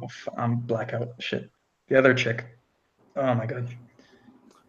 Nishi's wife. Noriko. Yeah. Noriko. Sorry, I'm a bit wasted. So Noriko. I never really felt much for her. I mean, she's nice and all, but you know, there's nothing there. I mean, she's just a plain nice girl, I guess. Okay. I don't know. I guess out of the main characters, I think probably her the least. Okay. So. What about you, Charlie? Least favorite. I don't know. There's so many characters. There's nobody I dislike. That's the thing. Okay. I think at one point or another throughout the series, there's always been a time where I've really liked a character. Like even I guess like just like you know, there's like the kids, right? But if you look at them individually, right? Even with them, there's a time where you like one in particular more than another one. I think it's just a good series at making you like every character. I don't know if I could choose at least. It'll be choosing the worst of a great bunch, basically. Okay. I really don't know who I'd say is my least favorite character. I like them all. Okay. That to be fair, that's fair. But it would have to be someone who's just like doesn't even cross my mind when I think of Joe, like the head of the boxing association or something. Well, a lot of people are saying Harumo in the comment section. Saljin mentioned Aoyama, and I don't know how you could hate Aoyama. Like he was just Aoyama. He was just there. Aoyama was awesome. When they brought him back at the end, that was awesome. Exactly. Like things that he works at like a store or something. I don't know. What when they brought back Skeleton at the end, that ended it for me. That was like Joe, best show ever. What about you, Moin? Who's your worst character? I'm with Charlie, man. I can't think of anyone. Like I said, I'm clutching at straws. So Yoko's granddad, I didn't really care for this character. Yoko's granddad is kind of cool though. He's rich. He's not cool. He's just motivation. He's rich. I can't much his granddad. He's a wholesome guy. I think he's worth. I think he's a wholesome guy. Yeah. Yoko's dad is kind of like the guy who at some point in his life kind of like probably had it all. He's like, you know, world is my oyster, and then at some point he kind of like fell, you know. Yeah. I don't know. That's the kind of impression I got from him, that he was and he just threw himself into the boxing world or something like that. I don't know. Okay. Yeah. We don't get any backstory from him, so obviously we can't feel for him. So He's just Yeah. part of the environment, I guess. I'm going to mention a character that none of you haven't mentioned yet. And the thing is, I don't actually know his name. I already forgot his name. And to me, he's not really the most hated, but out of like the main cast, he is the one who, to me, just had the least impact.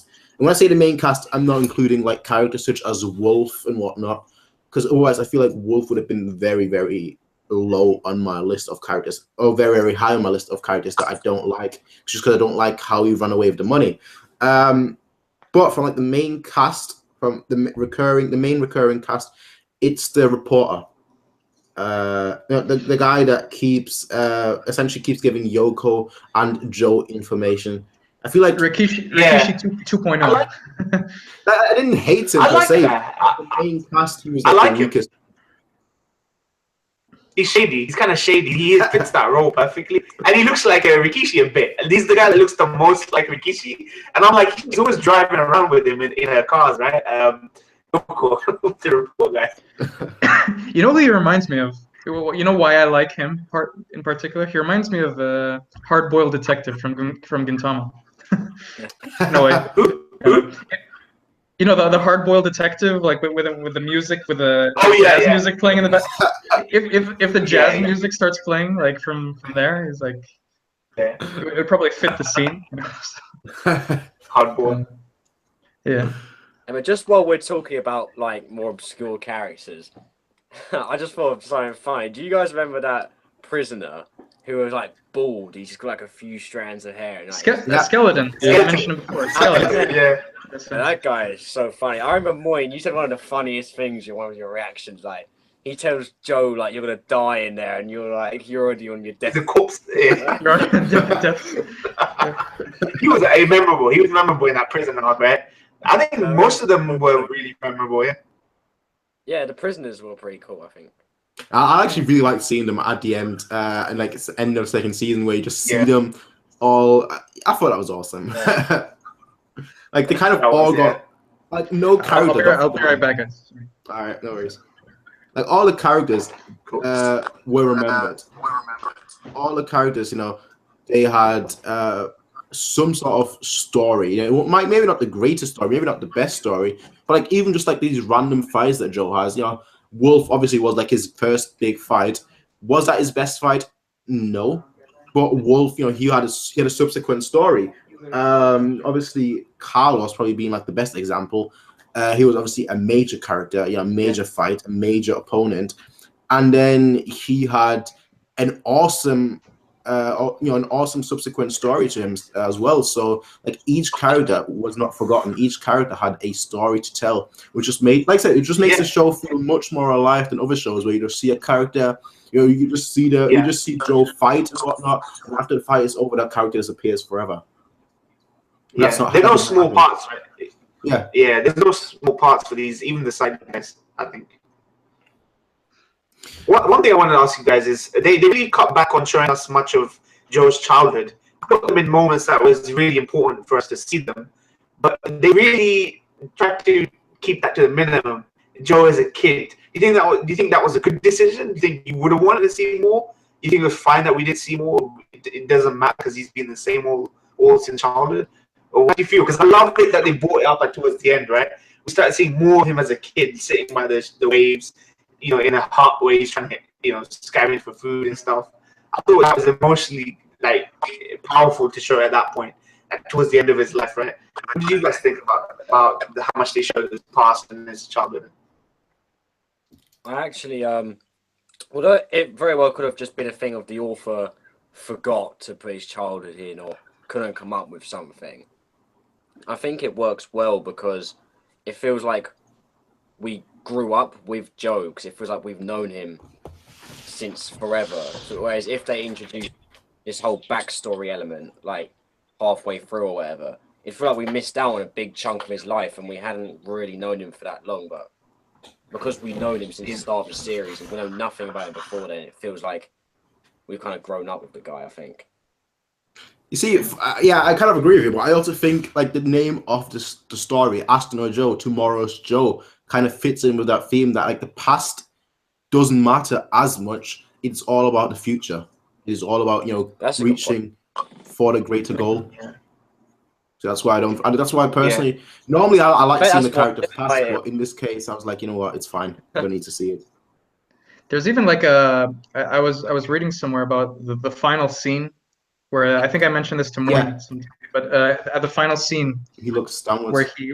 where he's on the chair and he's his head drooping. Yeah. The angle at which he's sitting is like apparently it's like facing toward tomorrow. I think it's like some sort of I think he's like facing to the right, or I don't was it to the left or something? To the left, the manga page, bottom left. I think like I remember reading that according to their Japanese custom or something, it means facing towards the future or something. Yeah, because like when you open a manga, obviously you read it from right to left. Right, so. right, exactly. You're reading right to left, so he was facing towards the left. Yeah. And Next it's like you wanna you wanna turn the page. So yeah. So Well, let me ask you guys this then, because we mentioned all these major characters. We mentioned obviously Rikishi. We mentioned Carlos. Obviously Jose, Kim. We've also obviously just now we touched on Wolf. Joe's had a lot of fights, but which one, in your opinion, obviously this is probably going to differ in the manga / anime, but which, in your opinion, was the best fight of the show? You see, I like difficult questions. Jose. Like, I think Jose was the best. Okay. Is that because of how it ended, or? Same. No, I think it was just like the. Jose. Is intense. Yeah, go ahead, Mike. Yeah. I mean, I'm gonna probably have to go against the grain here, but I really, really, really like the Rikishi fight.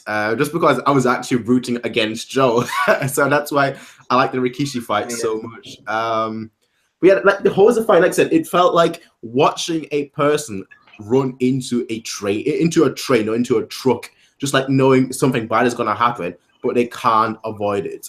Well, the Rikishi fight, I actually thought, two rivals, two opposing members, two very similar characters, but also very, very different characters, just like clashing against each other, both at just sacrificing a lot. One person physically going through physical torment, just like trying to overcome Rikishi's uppercuts, and Rikishi going through physical as well as psychological torment, trying to obviously get that weight down. I felt just because there was such a build-up that to me was my favorite fight, and perhaps not the fight itself, but just like the build-up and then the fight and then like the aftermath. To me, the whole package of that was just better than the Joe versus Jose fight, just because there was no real aftermath, if that makes sense.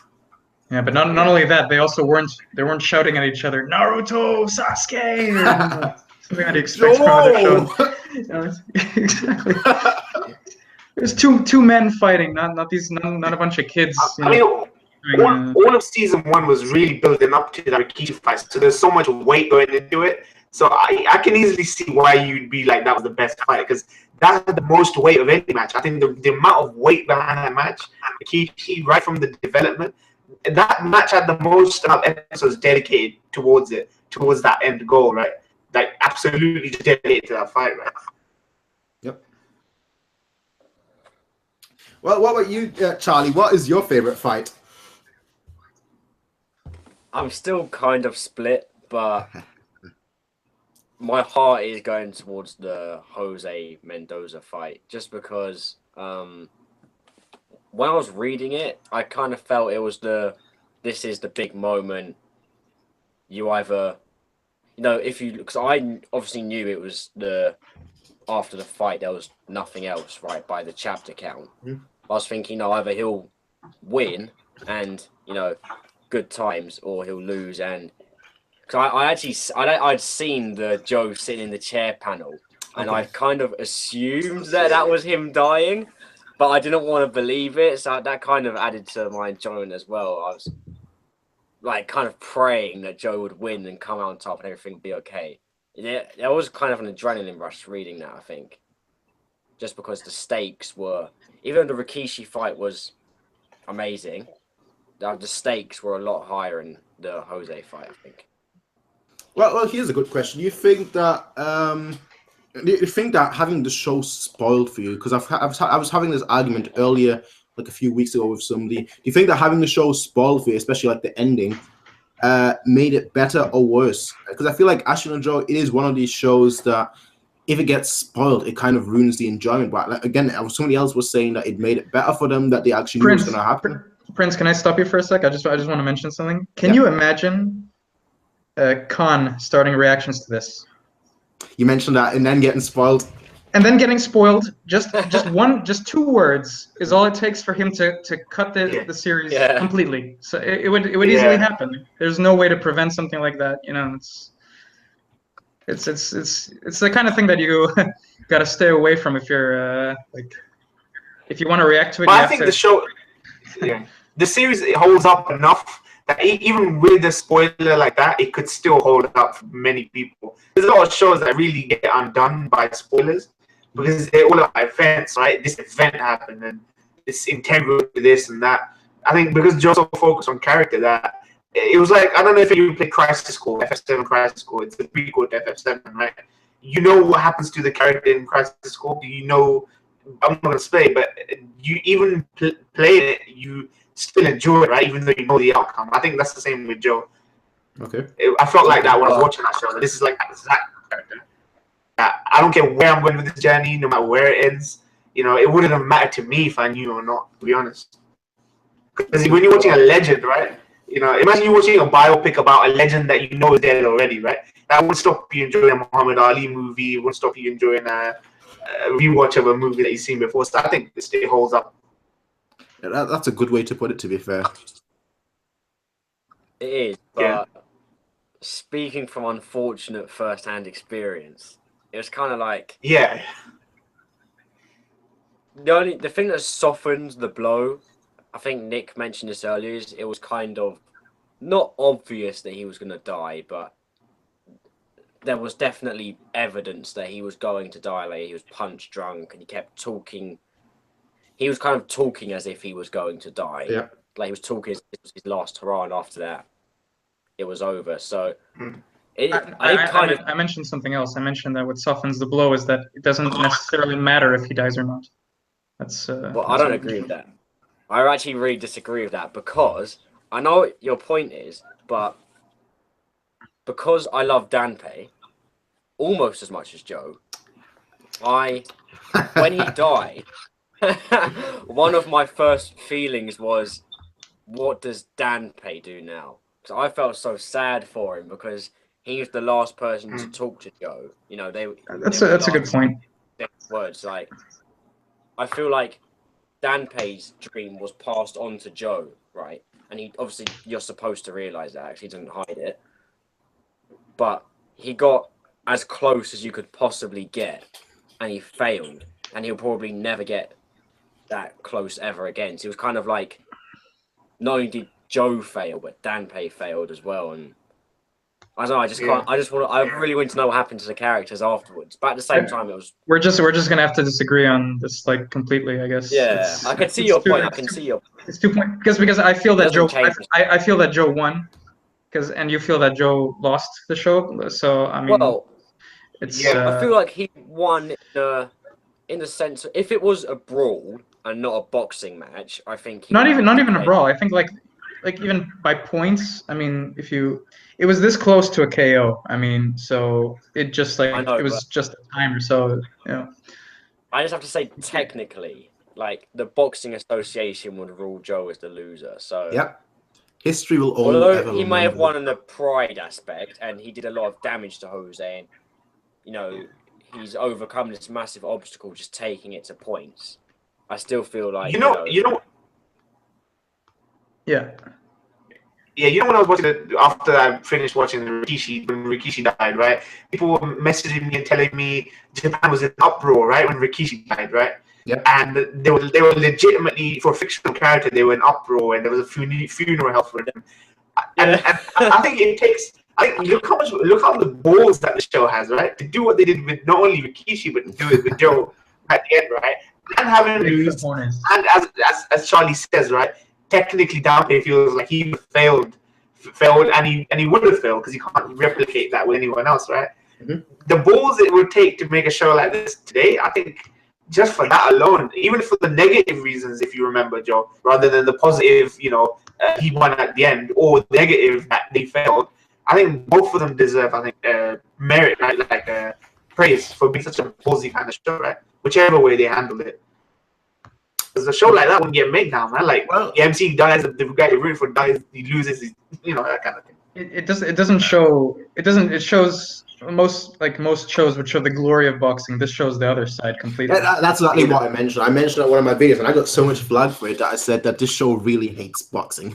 It shows, perhaps not hates is the wrong word, but yeah, it shows the other side of the spectrum, I guess. Exactly. Like I feel like Hajime no Ippo is almost like Dragon Ball, where like you know, it shows the glory of fighting, it shows, you know, all the good sides of fighting, and then you have Ashita no Joe, which is like, you know, the underground, like the underground section where you just see the tragedy, where you just see people suffering, where people, you know, they want to achieve their dream, but then fall short. That's kind of what it seems to me. Well, you mentioned Ippo, right? But I think with Joe, you have to put it in perspective as well, because this was originally written in the 60s, and boxers were not, you know, Floyd Mayweather can go around making vlogs about his money and stuff like that. But it wasn't like that back then. So I think there were naturally just more struggles back then with boxing. It's like, you know, like football players in the 70s weren't going around buying £1 million houses and stuff like that, right? I think it's the same sort of thing. I don't think it may not have even been intentional to show a dark side, just a realistic side. And it would be a bit weird, like, if Ippo was in an underground arena, because there are so many opportunities for him to be in a professional ring, you know. And sports science, you know, 60s. Like in Ippo, we get like for anyone who's watching, like in Ippo season 3, we get the backstory for the coach.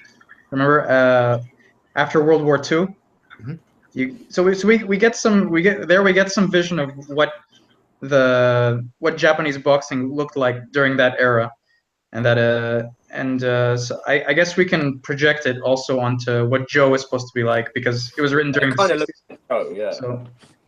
So I think you can use arc as like a reference point to how Ippo would be if it was in the same time period as Ashita no Joe.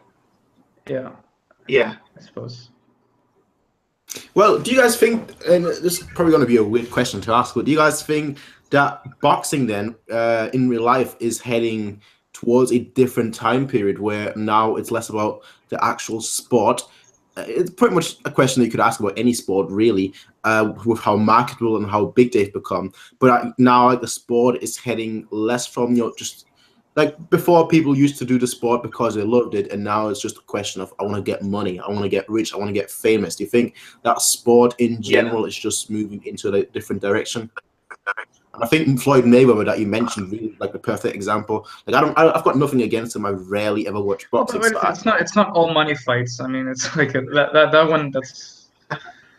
That's a very specific case of where they wanted just to market like both UFC and the boxing. Well, I'm talking about like the people. Yeah. Like Floyd, you can tell, like, he loves money. The guy loves money more than the sport, and I feel like he's doing it for the money and not so much for the love of the sport. Whereas previously it was more, which is probably why you make such a good distinction between Ashita no Joe and Hajime no Ippo, where Ashita no Joe, it was for the love of the sport, and Hajime no Ippo, it is still for the love of the sport, but like it is, I don't know how to describe it, but it's not. I know what you mean. It's like politicization, right, of sport, right? Nationalism, right? This whole patriotism is associated with sport. Now it's just about money and countries and borders don't mean anything. It's just about taking part in a grand stage and making the money from it, McGregor and that kind of thing. I think I agree, because someone was telling me when I was starting Joe, right? I wanted to know where it took place. It felt like it was taking place in a Fist of the North Star type dystopia, like a post-apocalypse in the beginning, right? Huts and breezes. And someone said it takes place during Japan after the war, right? When Japan's like recovering, right? So everyone's looking for that underdog hometown hero to root for. It's nationalist pride, right? So that's why everyone can root behind Joe. Like Charlie was saying, sorry. Yeah, like Charlie was saying, it's a product of its time period about how much importance is placed on a sport. I think nowadays we don't live in that kind of world, right? We don't live in the Cold War era. It's Russia versus America or that kind of thing. We're not as emotional about boxing as we used to. So now it's about the money, man. So I agree with you, man. It's all about the money and the fame and the hoes, the money, the bitches, all that shit now. So. I mean, generally, you could make a generalization like that, but I mean, for specific people, it's all about their outlook. I mean, if they take the sport to heart or not. So I mean, it depends on the person you ask, I guess. So I'm sure that there are still true, genuine boxers who do it for not even for the sake of the sport, but just for the sake of becoming the best, you know, and proving stuff to themselves. But you know, it's not what we see on television. So. Well, all right. Let me ask you guys a very, very difficult question, because I don't think we've actually brought it up whatsoever. And again, I like asking difficult questions. Now, a lot of you guys have said Ashita Joe is a masterpiece. Ashita Joe is a great anime. Ashita Joe is a great manga. What are the faults? What do you think could have been? What do you think could have been done better? What do you think should have been done better? What do you think they missed out on? What do you think perhaps if they ever do a remake or like a retelling of it should be changed or improved upon? And don't mention Harimo, because that's the one aspect you can't. Harimo's my G. You're probably the only person that likes Harimo. Yeah. I thought it was okay. He's probably the weakest part of the show, though. But again, that's why I said don't mention Harimo, because he is such an obvious one to pick, really. Yeah, that's the low-hanging fruit, yeah. There was the funny thing about Harimo. I don't know if you noticed, but during the Harimo fight, there was this point where he like did these flips, and he was like flipping in midair for like 15 seconds. You know, it just made no sense. I'm like thinking, wait, is this turning into Kuroko no Basket or something? Superpowers and shit. No. Yeah, there's that. Yeah, no, but I can't hate Harimo. He's like. Well, personally, for me, the weakest moment, and it's probably because of my expectations, not so much because it was bad. Looking back at it, it was actually very, very good, but just because of my expectations, they're like the first 10, 15 episodes, just because they seemed so different to what I saw in the past in sports anime, that I was kind of let down. Not perhaps let down, but I was just like, okay, when are we getting to the juicy bit? Okay, when are we getting to the juicy bit? Okay, why is the juicy bit not here? But like looking back at it, those are really, really good episodes. Those are really, really good character episodes. But yeah, that's perhaps my weakest area of the piece, of like the masterpiece that is Ashita Joe. But again, looking back at it, it wasn't bad. And looking back at it, I probably thought of it wrong. If that makes sense. That was perhaps... You wouldn't change it after you've seen it, exactly. Is what you're saying. In the moment you thought, yeah, they need to change this, but now you go back, you wouldn't change any of that. I'm exactly the same, man. That's my thought. That it wouldn't be a masterpiece anymore, I don't think, if I went back and decided to change them. Some of the boxing fights could have been a bit more fleshed out. Like some of them were over really quickly. Yeah. I would have appreciated maybe a bit more, but apart from that, I can't think of anything.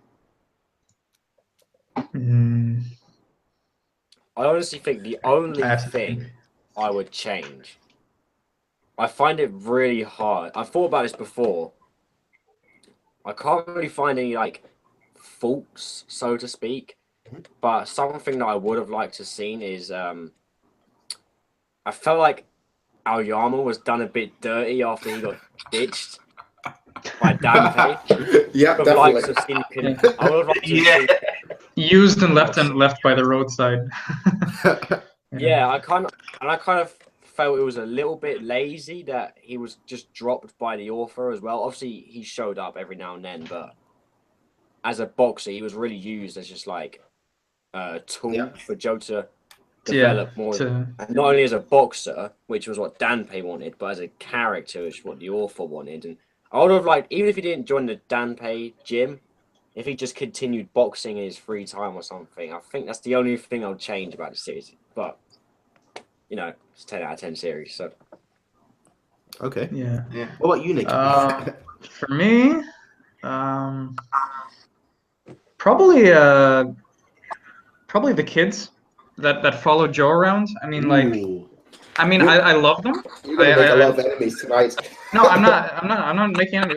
I'm not gonna make any enemies because I love them. I love them as characters. I love the fact that they follow Joe, but I think they didn't receive enough development. I mean, it's true that they have this like innocent it's like a sort of innocent following of some character that they look up to, who's Joe, but you never really, you don't have backstory, which kind of like I would have appreciated if maybe the mangaka like expanded more onto the familial relationships. Like, why are these parents letting their kids hang out with a violent delinquent? I mean, I have no idea.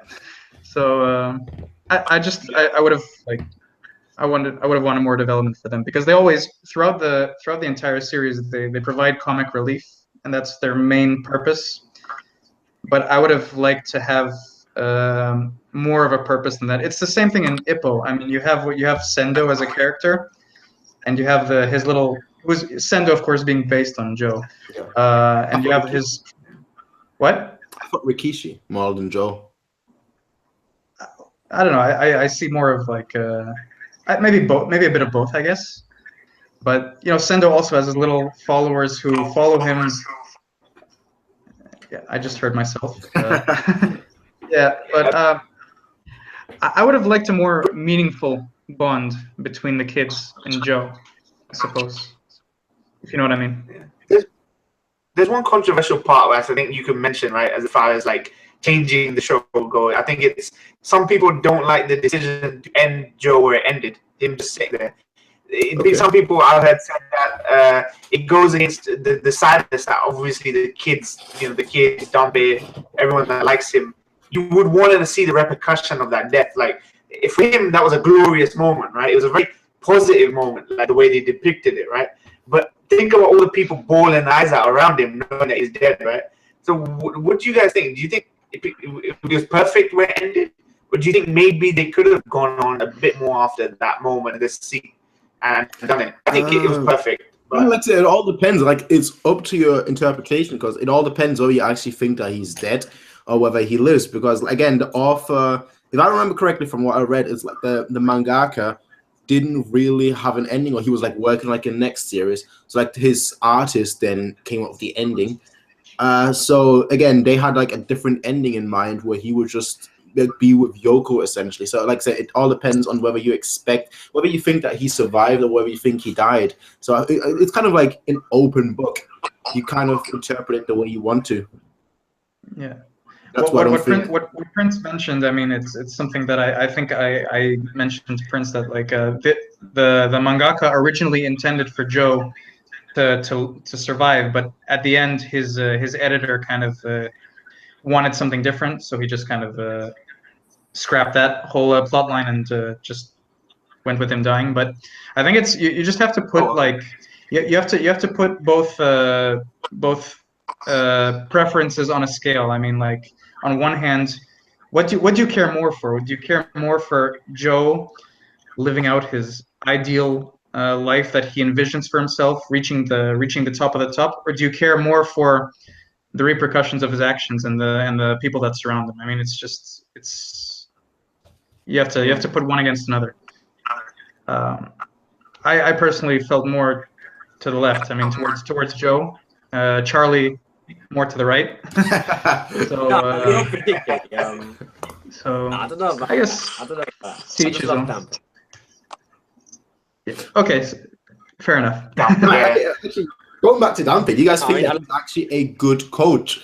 Because I've had this argument with myself, and I'm like, what is it actually like? Like, he didn't notice that Joe, and obviously you guys like Dampe more than me, but like he didn't notice that Joe was punch drunk, whereas Yoko had a hunch. You know, she actually thought maybe there is something to it, and that was despite Joe essentially, you know, when he won the fight against Harimo, him essentially losing his vision or whatever for like 5 seconds, and Dampe was like, yeah, not making yours, and did like a tiny little test. And after that, he was like, you know what? Yeah, he's fine. A-okay. So then in terms of like actual practice, obviously you had in season 1, for tomorrow number 1, for tomorrow number 2, for tomorrow number 3, and for tomorrow number 4. But besides that, was he actually a good coach? Was there any strategy? Like, did he employ any strategy? Did he teach Joe anything like besides the basics? Or was he just essentially like a father figure for Joe without any real art, any real talent in the coaching position? I don't personally think that Dampe was a world-class coach. I think it was the heart, I guess, he had, the commitment he had to that character. Like, it almost like he felt that Joe was like a project, right? Let's get him straight first, and then teach him the basics he needs to forge his own path.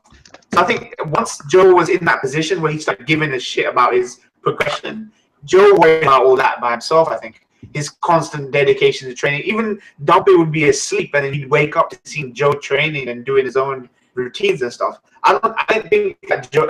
I think Joe needed, like you said, a father figure, someone to guide him, set him straight, right?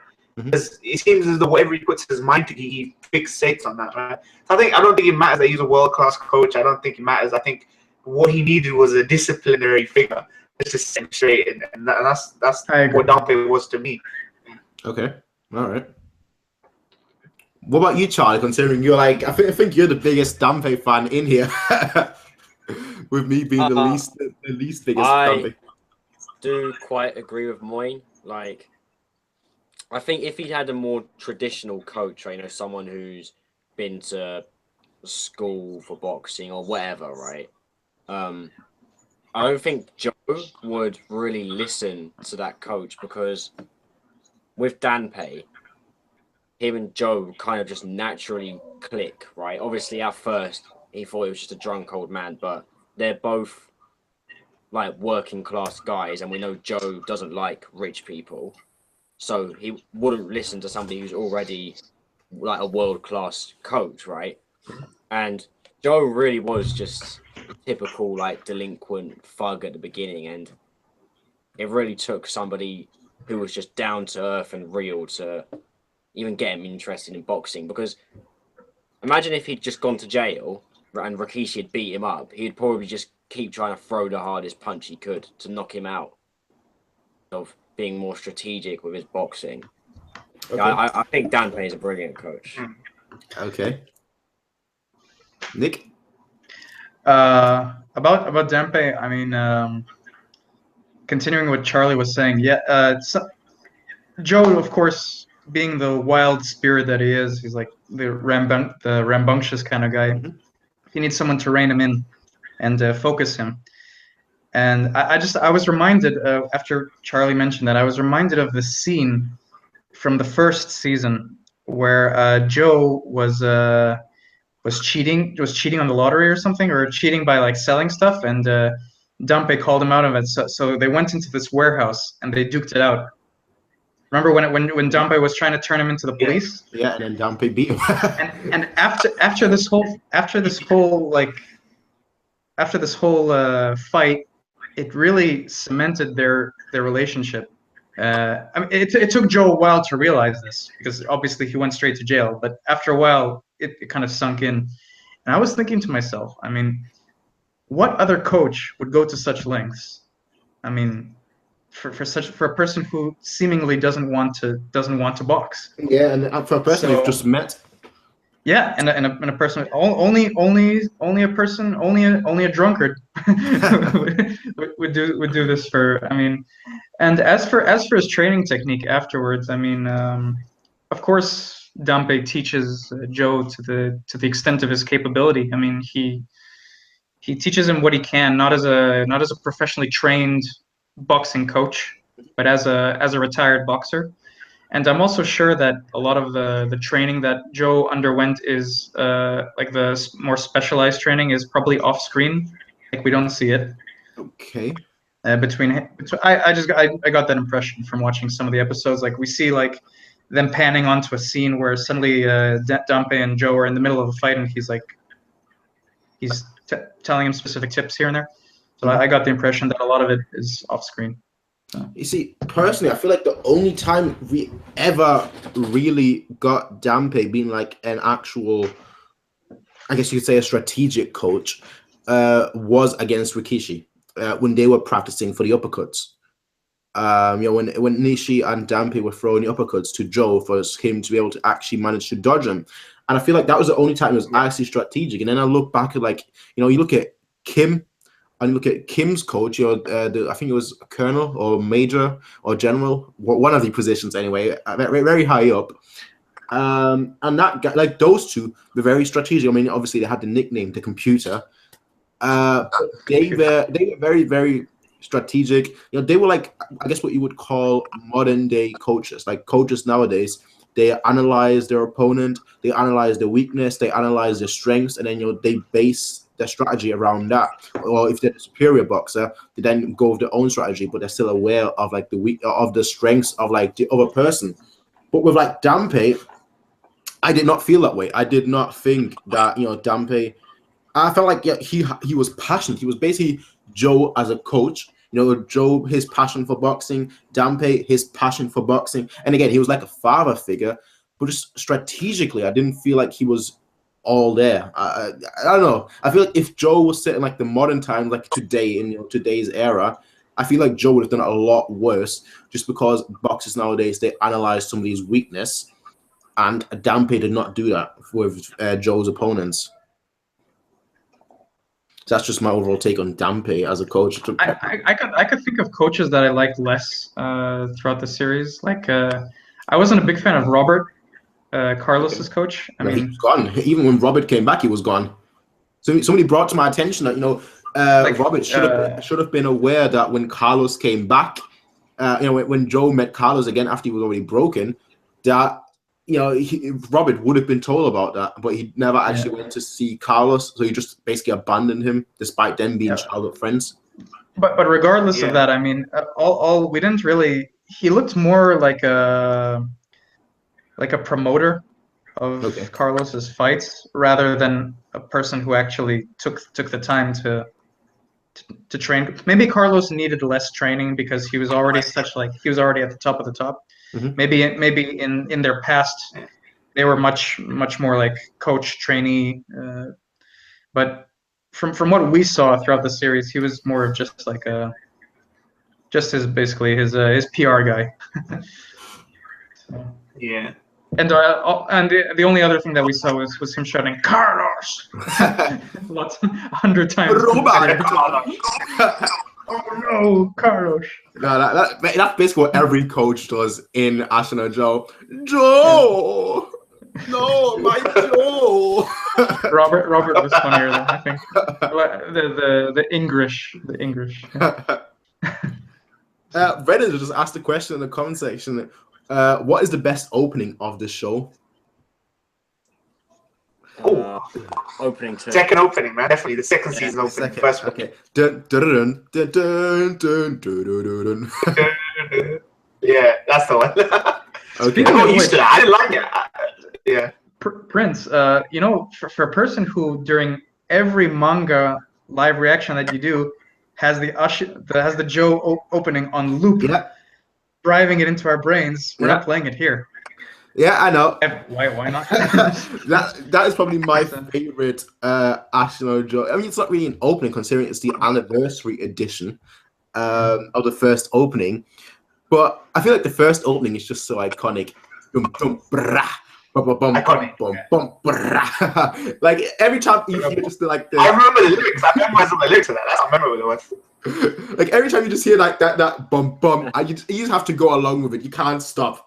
So Midnight Bleeds kind of filled the theme for like the latter half of like the second season, where it's like kind of somber, kind of just like, okay, it's not energetic or whatnot. It's just kind of like I know the word you're looking for. Bittersweet. Yeah. Right. Yeah. Yeah. That's almost what it seemed like. I liked it a lot more the more I listened to it, the more like the season progressed, like the more I actually saw what was happening to Joe. But I have to say the first opening I think is my favorite. The anniversary edition is my favorite, definitely. But like the first opening I feel like is my personal favorite. But what about you, Charlie? For me, actually you've read the manga, so I don't. Well, as far as I know, the only openings in Joe, so you got the first one. Yep. You have like the drums and the season 2 opening. I think that's I don't know what it's called in Japanese, but Midnight Blues, the jazzy one. No, that's the third opening, but the second one is how does it go? I just sang it as well. Dun, dun, dun, dun, dun, dun, dun, dun. That one. You mean that one, right? I don't know the name. One that goes like dun, dun, dun, dun. That one. That's the you mean the Yoko theme? Oh, the first opening for second season, yeah. Right, that's my favorite one. That's my favorite one. Yeah. Because I remember when I was reading. Yeah, same. Curious. Like, I just got curious about what the openings are, so I was still reading. I was like, let me just look up one of the openings, and that's just why I came across. And I was like, okay, this is pretty sick. Okay. And yeah, but the first one's cool too. That's the first one to me. It's just so it's almost like Western, and that's why I like it so much. Yeah. Like it's like the other ones seem more like perhaps not like newer openings, because newer openings they all have like a good vocal whatnot, like fast paced vocal. But I felt like like the first one especially was just like, okay, this is an old show. You're gonna have to sit through this. This is not gonna be something that you can just watch for like 5 minutes, get some laughs out of, and then you'll be like, you know what, okay, that's enough. This is something that you're gonna have to actually focus. That's gonna be gritty. It's gonna be like a Western almost, like the first person to draw their gun, whatever, loses. So that makes sense. Yeah, that was a sick opening. I'm thinking for me, I'd have to say Midnight Blues though. I think that's. I also have like a background as a musician. I used to play a lot of jazz piano, so I think Prince has heard me play a bit. Yep. It kind of resonated. It really resonated with me. The whole blues, the whole bittersweet vibe of it. It fit the tone perfectly of the show because while the first opening of the first season fit the tone because it was very, very raw and very manly. Kind of like a JoJo opening has to be. The second one, it also, I mean, not only the opening of the second season, but also the ending, the jazzy synthesizer piano. Okay. Yeah. That kind of like the kind of mellow outro that it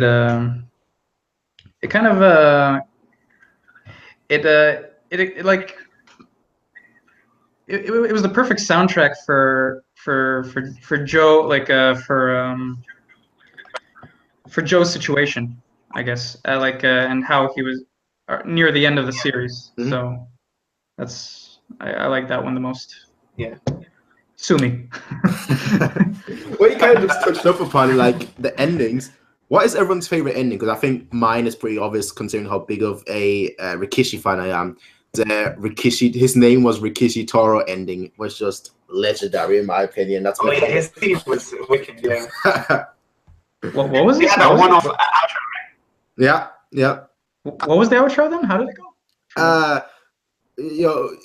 don't know how it actually goes, like singing wise, but like the words are something like his name is Rikishi Toru. Oh yeah! Wow, that was awesome. Yeah. I was like, to me, that felt like something out of Fist of the North Star, like something really bombastic with like. I've not seen Fist of the North Star. Yeah. No, it's like where they got the big orchestras like playing and like with the trumpets and everything. So when I think of Rikishi, I think of trumpets. So kind of. So Yeah, it does give us that kind of like the first scene you see of him is literally just like just dodging balls. Yeah, that's just like, yeah, I'm here, ladies and gentlemen. This is me. Exactly. So yeah. Right. Let's considering the show is called Ashita no Joe, let's talk about the future. I think all of us are aware that Megalobox has been announced, which is supposed to be inspired. Not a sequel, not. I don't know what exactly means, and what the word inspired really means, because obviously Hajime no Ippo was inspired, and that basically has nothing to do with Joe. So, what's everyone's expectation for Megalobox, and how much do you think they will borrow elements from Joe? Like, are we going to see characters for perhaps Nishi, perhaps anyone else from the show in that one, or do you think that it's just going to be like, it's a completely different show, but perhaps the main character is very, very similar to a character from Ashita no Joe?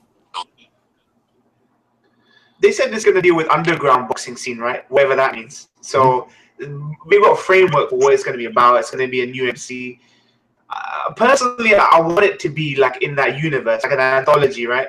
I would like it to be in that universe to acknowledge that Joe was a guy that existed, right, in the 60s or 70s, right? Maybe even a reference like that. But I have high expectations. If you're saying you're inspired by Ashita no Joe, I expect it to be as good as an Ippo. Bring the thunder. Or anything else that's been inspired by Ashita. Yeah. Yeah. What you two, Charlie and Nick? What are your hopes on Megalobox? I think it could be like, I don't really know anything about it other than like it's inspired by Joe, but I think what would be really cool is if it was like when we had the underground arc in Joe, if it was those characters, but before or after they had their like fights with Joe. So like Joe was only in underground for a short time, right? But these guys had been there for a lot longer. So if it was before he joined or after he left, I think that would be kind of cool. But I doubt it'll be that. But that'd be pretty cool. Okay. I think there is some potential to include some characters in it, like something that I would be interested in seeing. Like if hypothetically they did decide that it's in universe.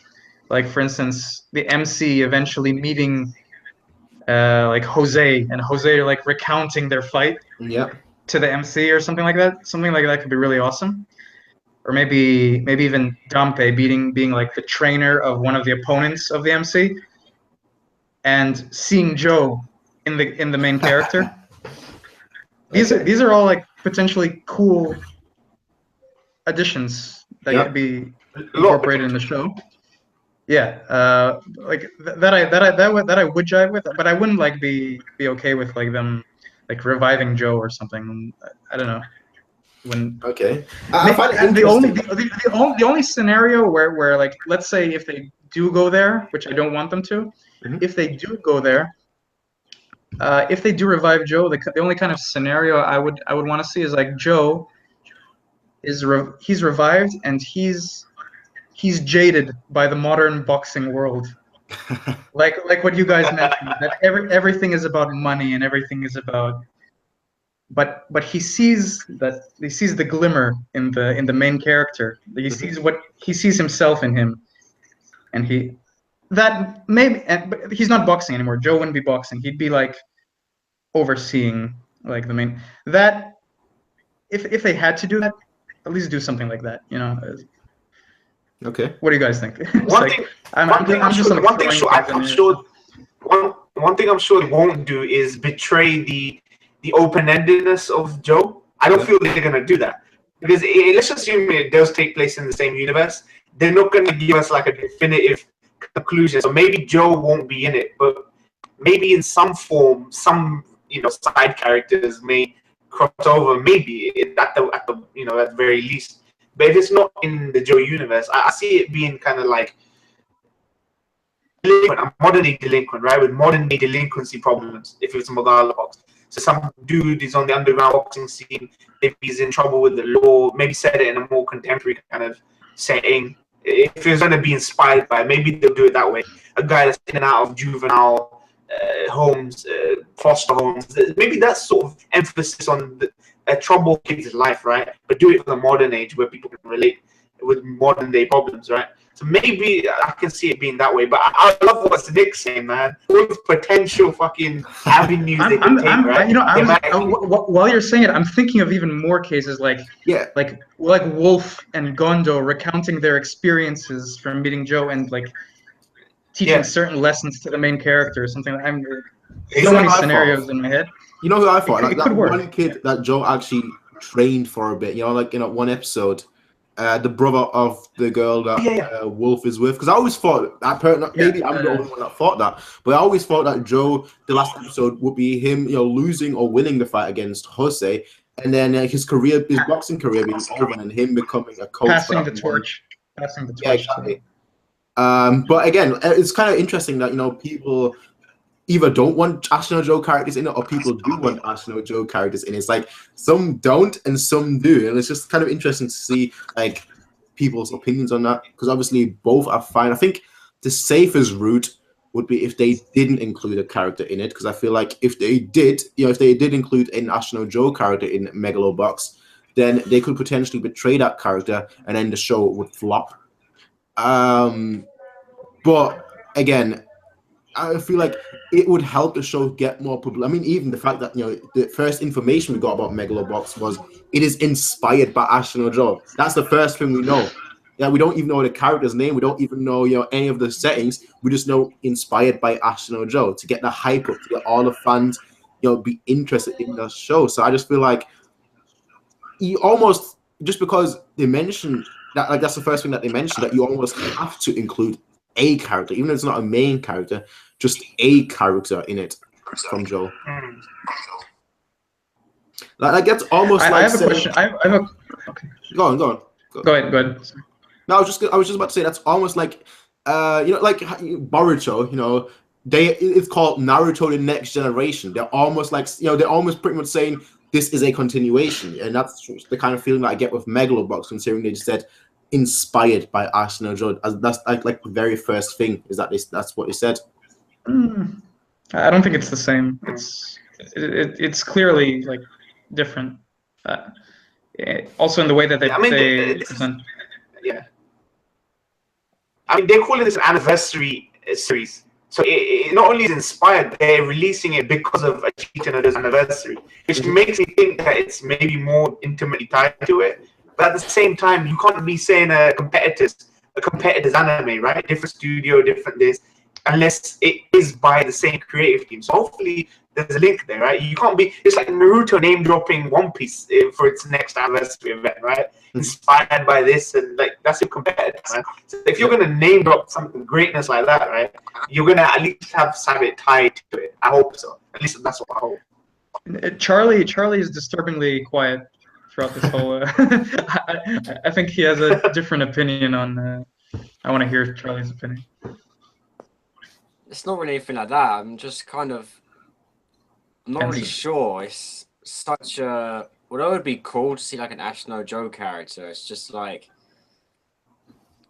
It really is quite a thin line they'd be treading, because Ashita Joe is what it is, right? And it has been for decades. Yep, almost 50 years. And to go and alter that, even just a tiny bit, such a risk. I think any time an author or anyone goes back and adjusts a character, they really are running the risk of like just, even if they're making the character objectively better, right? They might say, oh, let's give this character some backstory that you'll really like. Let's flesh him out a bit more. It can still a character for you, but it just changes it. And I'm not sure if I would be happy with Ashita Joe character being in it, unless the original manga Charlie just wants had some sort of input. Like Charlie just wants it.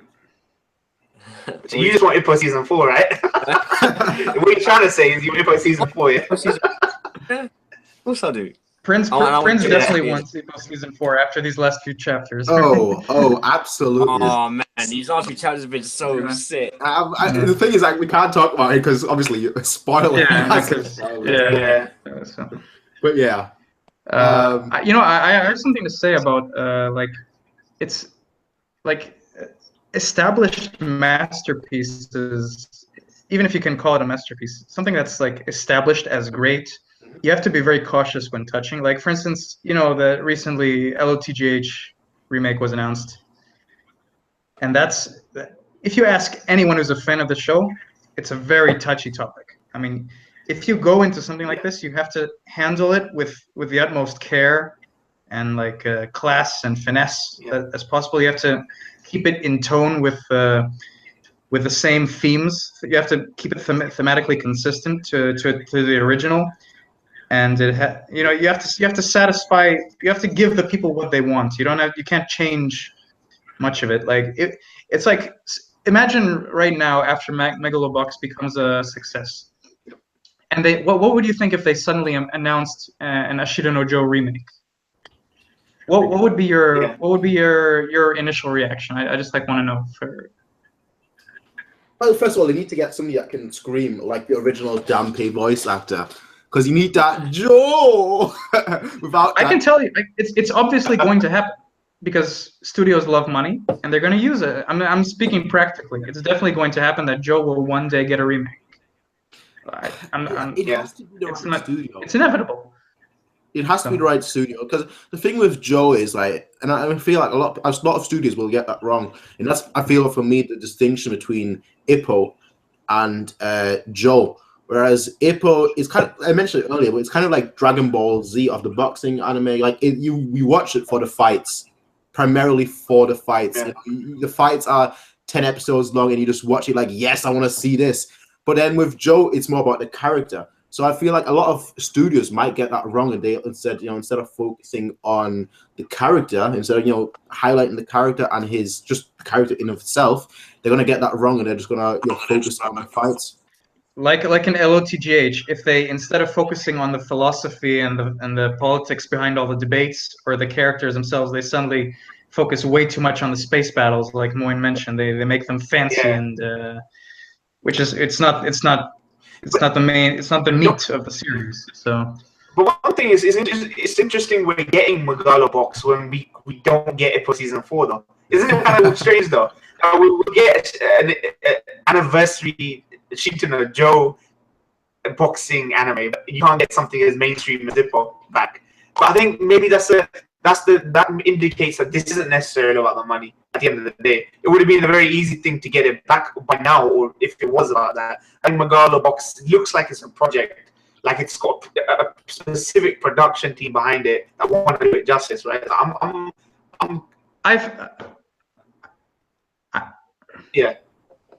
Yeah, I feel that the Joe anniversary is more out of a love of the series, to be honest. I mean, because if you look at like Joe in Japan, they, after Rikishi died, they freaking made a statue of him, and people attended Rikishi's funeral. I mean, what, like, who does that for a manga? I mean, it's a really well loved series by the people there, and I don't think it would be taken very well by Japan if they disrespected in such a way. So. Yeah, exactly. So the studio would have to have a lot of balls to fuck this up. So. Yeah, I think Moin, what you were saying about like Ippo season 4, but we get Megalobox, right? I've thought this for a while. I've actually spoken about it with my brother as well. Where you say, like, it'd be easy. It's interesting how they said, okay, let's do Megalobox, right? When I suppose Ippo's like sort of loosely inspired by Ashita no Joe, I guess. It has some similarities. So I guess your studio could probably quite easily say we're doing Ippo season 4 as a Ashita no Joe anniversary thing, right? Because I think the mangaka are friends. Mm-hmm. But you say like because it's more mainstream, right? But I think that's only in certain circles. Like, you gotta remember, a lot of the people we sort of like communicate with on Twitter and Facebook, also watch like Khan's reactions. So I think you're like typical. If you go out to an anime convention, there is absolutely no Ippo in sight anywhere. Like, you know, I wouldn't say it's a money guaranteed thing at all. So perhaps having like Megalobox as a new series, completely fresh start, could be quite successful, I think. Like what D Berserker wrote, he said he feels that the sincerity and the atmosphere would be ruined in a remake. Yes, it could be. It's like trying to recreate magic. It's not going to work. Like maybe it'll work 10% of the time. But Well, it's not just the studio and the creator. It's all the circumstances of everything that brought them together to create this. It's like I know, Moin, that you did FLCL, you know, the OVA. Yeah, I didn't really. But I think it was decent. I know you didn't like that, but I mean, a lot of people love that as it has this sort of cult status. And now you know that they announced season 2 and season 3 for it. For an original 6-episode OVA series, and I'm thinking like it would be like doing a sequel or a remake of Pulp Fiction without Samuel L. Jackson or something. It's like you don't touch this. You don't touch cult things, you know. Yeah. So it kind of Joe would be. I mean, look at how you felt about Kino's Journey, the recent one. Like, you didn't particularly like the new Kino's Journey. I dropped it already. I mean, like I didn't feel it lived up to the original, but you know, they attempted, and it was good that they tried. I think so, because but you know, at the end of the day, you have to know when to pack it up. Yeah, I don't think we can afford good tries anymore in this day and age. A good try usually comes out really badly for things. You know, like, you're always gonna measure it to those greats and stuff. So I think, you know, I hope well for Megalobox 2018, right? LFTGH readaptation 2018. Next year could be either really good or really bad. So we'll see. Hey, Rico. It all really matters, honestly, to the studio. I feel like you can actually. I'm probably opposed to you guys, but I feel like you can actually make a good Ashino Joe remake. I probably have to get used to the character models, because obviously new character models of anime characters look totally different than obviously the Ashino Joe models. But I feel like if the right studio handles it, because it is so character based, you know, it is all about. It's less about just the animation, but more so about just the characterization, that I feel like it's much easier to do if you have the template already, but you just need to actually focus on the right thing, and that's the important thing. And I feel like if you give it to a studio that focuses, you know, on like the battle, you know, on like cliffhangers and that kind of stuff, I feel like that would kind of ruin it. But if you give it to a studio that just, you know, wants to do it almost like a fan, you know, if you give it to the fans and tell them, you guys go and do your own fan project, that would, you know, they will do a fantastic job of it, because they know exactly what made Ashino Joe so great. So they'll know exactly how to make Ashino Joe, you know, the remake or the sequel, even better, if that makes sense. Yeah. I want to mention what Derek wrote here. He said a Dompe prequel OVA would be kind of interesting, though. Oh, that'd be as an anniversary idea for Joe, maybe making a Dompe prequel leading up to, like, the final scene would be him meeting Joe. That would be amazing if done well. I think that would be great. It's actually a good idea. That would actually be very interesting. Because he mentioned his past, you know, and you got to see a bit like where he got into scuffles, and he attacked it. I think he attacked his coach or something. I'd love to see that more. You know, it's like another side of his character, which we're not privy to. Yeah, before the eye patch, everything before the eye patch. Yeah, everything. Before he became a pirate. Yeah. I think about it now, a Rikishi one wouldn't be bad either. Before he went to prison. There's so much you can do with like, all these characters that it gets you thinking, obviously, and it gets you kind of hyped, I guess, as well. But again, that's never gonna happen. How did Tonkichi become so amazing? Okay. My mother wants to be Tonkichi freaking growing up and shit. The journey of Yoko afterwards. Yeah. No, I'd rather get the Danpei one. Yeah. Well, again, you're a huge fan of his, so. Yeah, Danpei's a goat, man. Prince, you're depressing me already. Like Yoko would become a crazy cat lady. I already see it. Yoko is too strong for that. Look how she handled Rikishi. She is too strong for that. That's why I like her so much as a character, because even when Joe was down, I was just joking. I know you were, but even when Joe was down, like she was still strong. She stayed strong, and I think she even. Would you say that Yoko, that Rikishi meant more to Yoko than Rikishi did to Joe? I'd say they were probably about equal. I feel like both of them obviously different things. I think she loved Rikishi, but Joe obviously saw him as a rival to this. But I feel like they both pretty much liked him equally. But like she handled it so much better. She then, after handling it, she then helped Joe handle it.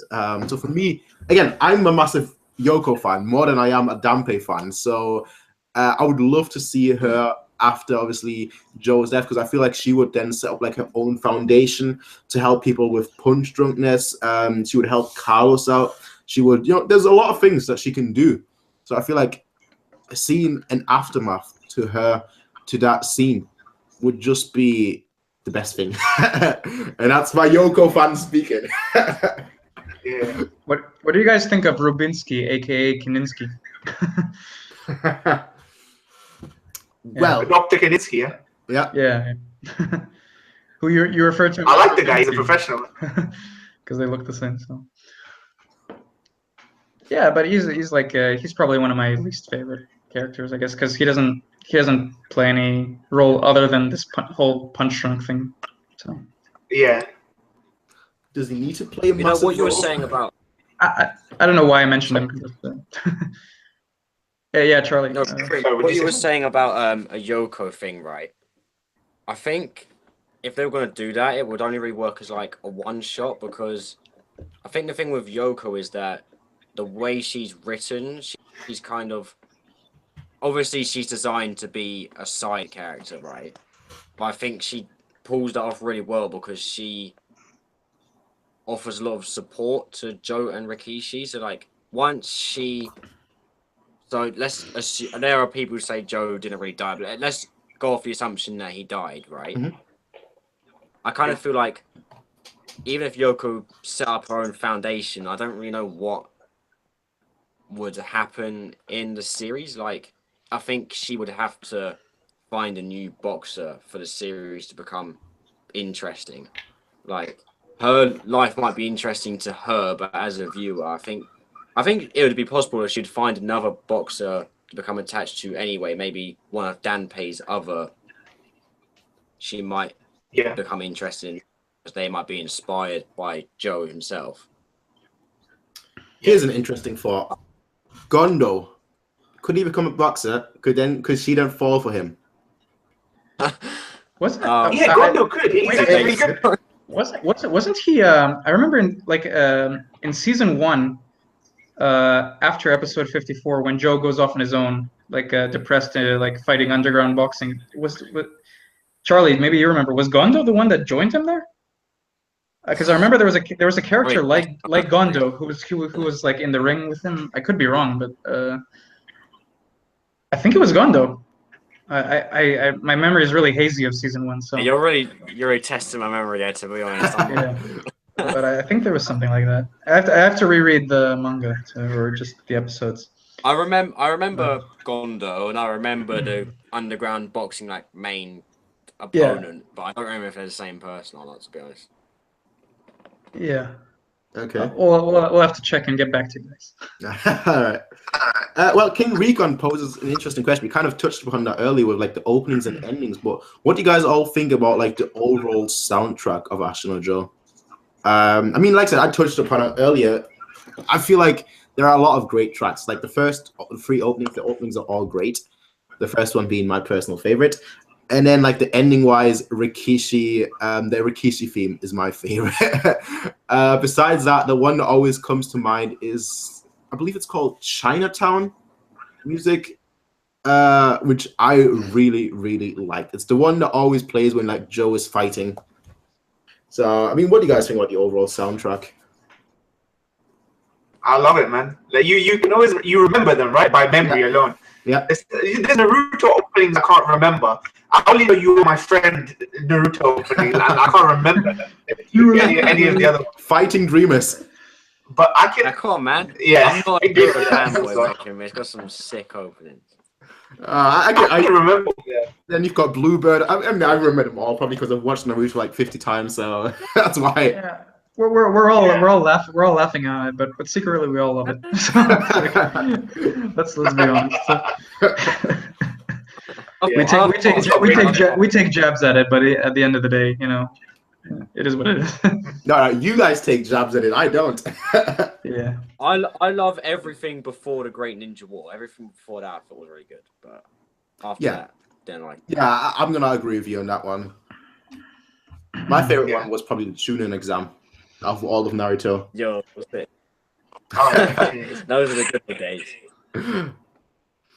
But yeah, again, my personal favorite was in terms of Ashino Joe's soundtrack was China Fighter. But somebody, Berserker, just brought up that the Shiriki theme, the piano theme. That how did it go again? The Shiriki theme, the dun dun dun dun dun dun dun. Yeah. Like it's such it's such a simple theme, but it's sounded like the funeral march. It is such a simple but memorable theme that like it kind of speaks volumes of the show. That I think it actually sums up the show pretty nice. Like the show as a whole is pretty simple if you look at it like from a broad terms. But it's so memorable. Yeah. It is. Like ultimately, the whistling theme of Joe too. Yeah. Ooh, yeah. The whistle. Oh yeah. Definitely. I prefer the original whistle though. I prefer the original whistle to the second seasons. It's harder to remember. Like you can learn it easily, but the first one's a lot more. It rolls off the tongue better. The whistling. You remember when during the Jose fight they brought back the song from the first season. I love when they do stuff like that. I love it. Yeah. I love it. It's like an homage to the original exactly adaptation. They picked their moment. Yeah. The anime was just a masterpiece, honestly. I feel like I need to actually read the manga because I know a lot of people say that a lot of people got into it obviously through the manga. Charlie, you for example, you've got into it through the manga, and like the anime was just such a ride. I don't know whether the manga would be such a ride too. It's just I don't know. It really is. I think it was faithfully adapted, so I don't really see the necessity in like. I mean, if you ever want to revisit the series, like in a couple of years or so, I would say maybe try the manga. Mm-hmm. But like, there's nothing urgent like right now sitting down and reading volumes because it's generally the same and it was adapted well. So. Yeah, it is really my good adaptation. Even the art style is like the same as well. So. Yeah. Okay. Yeah. Well. Somebody brought it up earlier. I can't see the comment right now. But do you guys remember the Doctor in season 1? That was essentially just there for like 10 episodes. He's filler. He's filler. Yeah, I was gonna say that. Where did he go? I was so watching that. He's I filler. have no memory of it. there in season 2. I was like, where is he? Where did he just go? He's filler. He's got a shack across from the gym, and now he's gone. Exactly. The guy died off screen. The other guy that died off screen. No, you never know. He might have like bigger and better things. Might be a big time doctor. Yeah, he accidentally injected himself with one of his shady drugs. He's selling crystal meth now, yeah? Under the Bridge of Dreams. Heisenberg's competitor. Yeah, this poor doctor, man. Throwing shade his way. Yeah. He's a good man. There's a lot of these characters that you just see for like a few episodes. Perhaps they're filler. Some of them are filler, some of them are not. But you just see them for like a few episodes, but they still leave such a lasting impression on you. I feel like there's a lot of them. Yeah, a lot of them from the prison as well.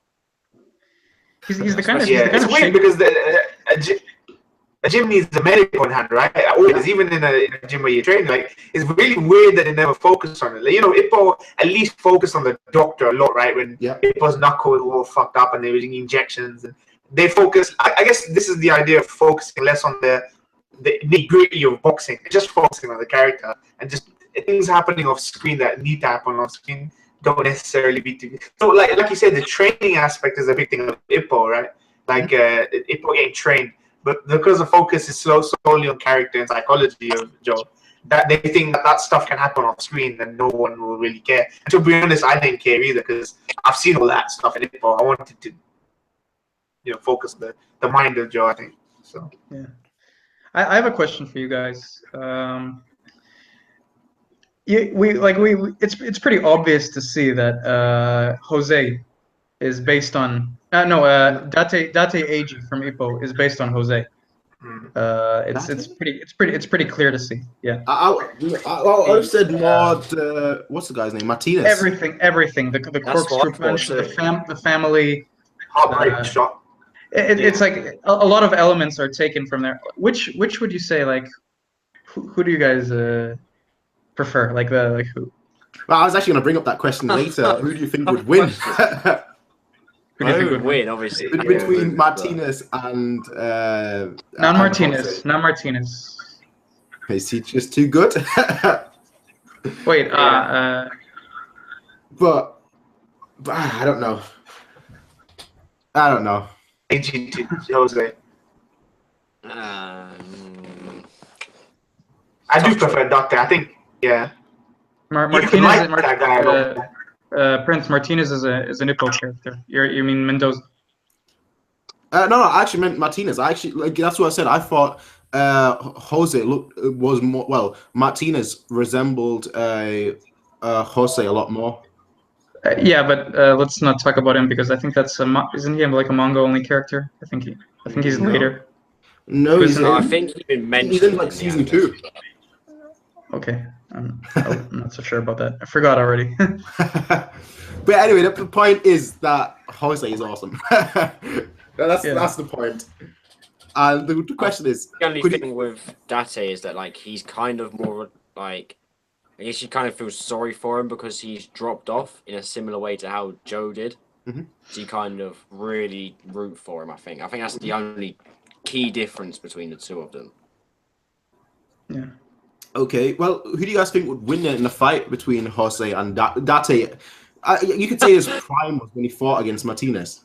Jose would wipe the floor with him. Jose. Yeah, definitely. Because first of all, Jose is the world champion, and Date lost after a few. He fought very, very good against him. Almost beat him if his hand wasn't broken. No, not Ippo. Yeah. I mean, like in the first 2 rounds, he lost against the world champion. But he fought against the world champion again. Yeah. And then he lost because his hand was broken. Otherwise, he would have won. Yeah. So he was essentially just one good hand away from winning. That's why I feel like it's much closer than people have perhaps give credit to. But Jose, I feel like you can't. I've not seen an anime boxer. I'll be totally honest. I don't think I've seen an anime boxer who could beat Jose. Because he just seemed like the perfect. I mean, you kept mentioning it, Moin, but he just seemed like the perfect fighter. The perfect man. The perfect man as well. Wait. There's one anime boxer who I guarantee you Takamura would beat Jose. Takamura. That's not fair. That is not fair. That's like saying Harimo versus Brian Hawk, because they can just spin, do flips and whatnot, to break the final laws of gravity. What about Ippo versus Joe? That's a good one. That's a good one. I think Ippo would wipe the floor with him. Why though? How would Joe beat Ippo? He doesn't even guard. I think Ippo. I think Joe's more predictable, unpredictable. I think Joe's more predictable. I think that would serve him well in a fight with the. Ippo versus someone. Joe is harder to scale, I think, because it's I don't know, it's hard to put them both on a scale because it's essentially completely different types of fighting. Well, So, that's the whole point of fighting. That's Yeah. you can say that about No, any true, boxing but- match. true, but I mean, I think the way I don't know. I'm gonna say this. I think Ippo would wipe the floor with Joe. I feel like I feel like they're both very, very similar in terms of just durability. I feel like they're both, they both can take multiple punches. They both, they're both very, very good boxers. They can take a hit. But I feel like Ippo is a power puncher, whereas Joe, he's got strong punches, but he's not a power puncher per se. He's more balanced, just from that standpoint. And obviously Ippo, he's got a Dempsey roll. I don't know how Joe. I mean, okay, Joe got out of the chum chum, so Joe can. I feel like Joe is Joe's like got hunger. Joe is like a souped up Sendo, I'd say. Would you say that? I think he's like Sendo, but he's stronger. I mean, I think he'd be. I say Joe hungry. I think they're quite equal in that regard. Like Ippo's extremely hungry, especially if you look for it. Ippo is as hungry as Joe, I'd say. But I think you have to keep in mind as well. Ippo's heavier than Joe is. Yeah. Ippo's also got like a 12-pack. Yeah. Like a tank. He's still muscles on muscles. Well, Derek Campbell just asked Rikishi versus Miyata/Sendo. That's another difficult one. Let's keep this in mind as well. Joe and Rikishi are from the 60s and 70s, where there was no sports science at all. Yep. But like Ippo, Miyata, Sendo, they can safely approach this fight, and it's completely different to how it was back then. It was a time of guts. You're saying like guts and tenacity. There's no guarantee that Rikishi and Joe would even understand the techniques that Ippo characters would use, just because they're so modern day. True. I have no idea how you would get out of that. Your favorite signature move? Cross counter or a Dempsey roll? Dempsey roll easily. Just like yeah. Non-stop, definitely the Dempsey roll. True, but cross counter is referenced more. Cross counter was like inconsistent, right? The cross counter. The cross counter to an extent, like I understood the logic of the cross counter, but like when they did like the triple cross counter, I was like, how does that do 12 times the damage? Where's the logic in that? It should just do twice the damage, but 12 times the damage. I don't know. That was ridiculous. Yeah, that's the big Shaq match, isn't it? That's a big Shaq match. It's exponential, 2 plus 2 is 12. Quick, minus 1, that's 60 quick. Yeah.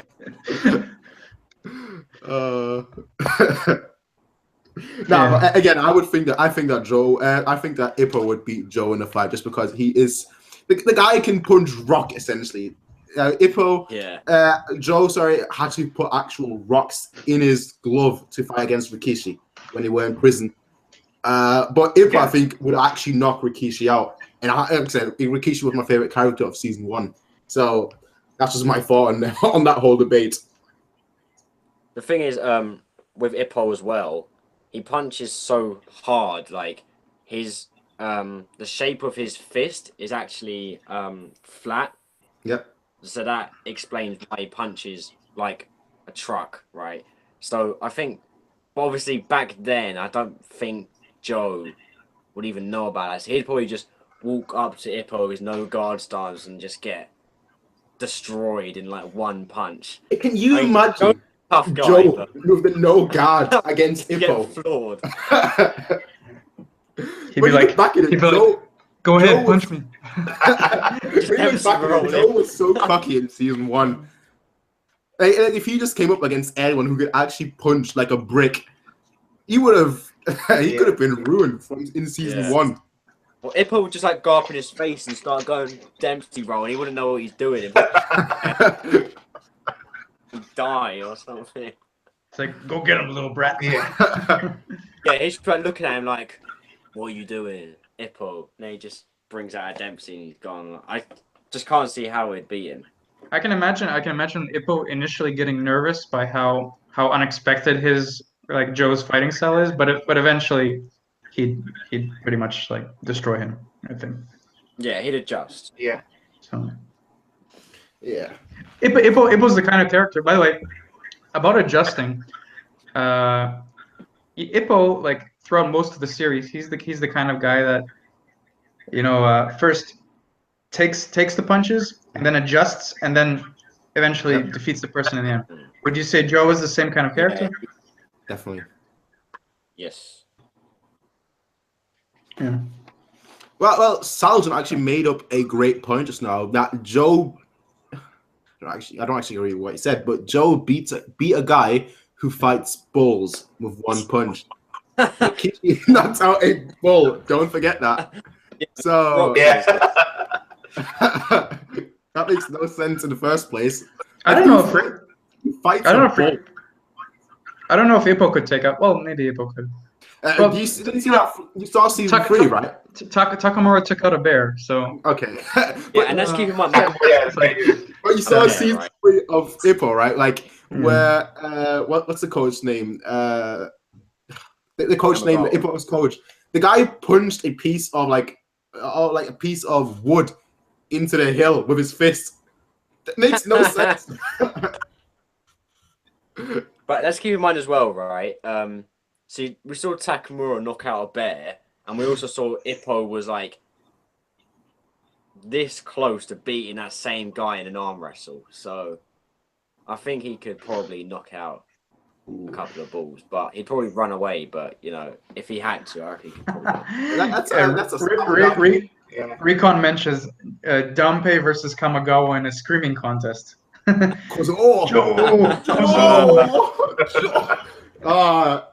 scream is legendary. Dampe would win. Dampe would win. Just because he would scream in that most epic voice ever. Just like, I'm going to do my best impression right now, but just like, Yo! It just, he couldn't get a voice actor who does that nowadays. You know, like every time you see a Kamigawa scream during a fight, he's always going to like, Kodo! Slamming that on the mat. That's the requirement of being a good coach, being able to scream. Yes, slam on the thing and shout your boxers as loud as you can. Oh, your boxer's about to lose. Well, all you have to do is just scream and he gets back up. It's like all these old Ashton and Joe commercials now on YouTube, which are just hilarious. Yeah. Yeah, I've seen a couple, and some of them have like really like good animation. Actually, I was surprised at seeing them. So it just shows you how influential actually Joe is, considering it is a boxing anime. Again, some people cry, like they made a real life funeral for Rikishi. Who would have ever thought like a boxing anime would would get that kind of hundreds of people attended. That's like you know, it's not just like it's not like they put like a statue or something. It was they did a full on funeral for the guy. So it was like. Right, let me ask you this: would you guys have gone? They don't do that shit nowadays. They don't do that shit nowadays, man. It's so normal for like manga characters right now. So you know, it's been done so many times. Imagine how many funerals they would have to do for like something like Berserk. Funeral for peasant 1, funeral for peasant 2.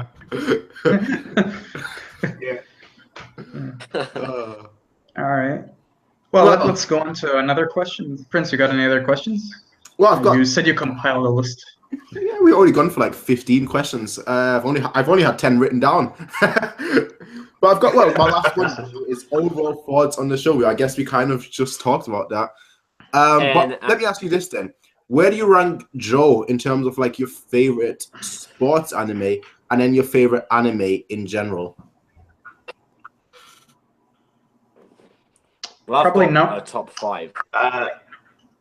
For sports 5. So like, or for in general? top 5 Both. basement. Both sports and general. Because I feel like there's going to be a distinction. Because obviously, general, like that's everything that you've seen. So where would it rank on like a top 5 list? And then for sports, that too. For sport, I'd say number 2 underneath Ippo. I'm kind of biased because Ippo was my first anime, so Okay. that has to be. It's my favorite animation in general, right?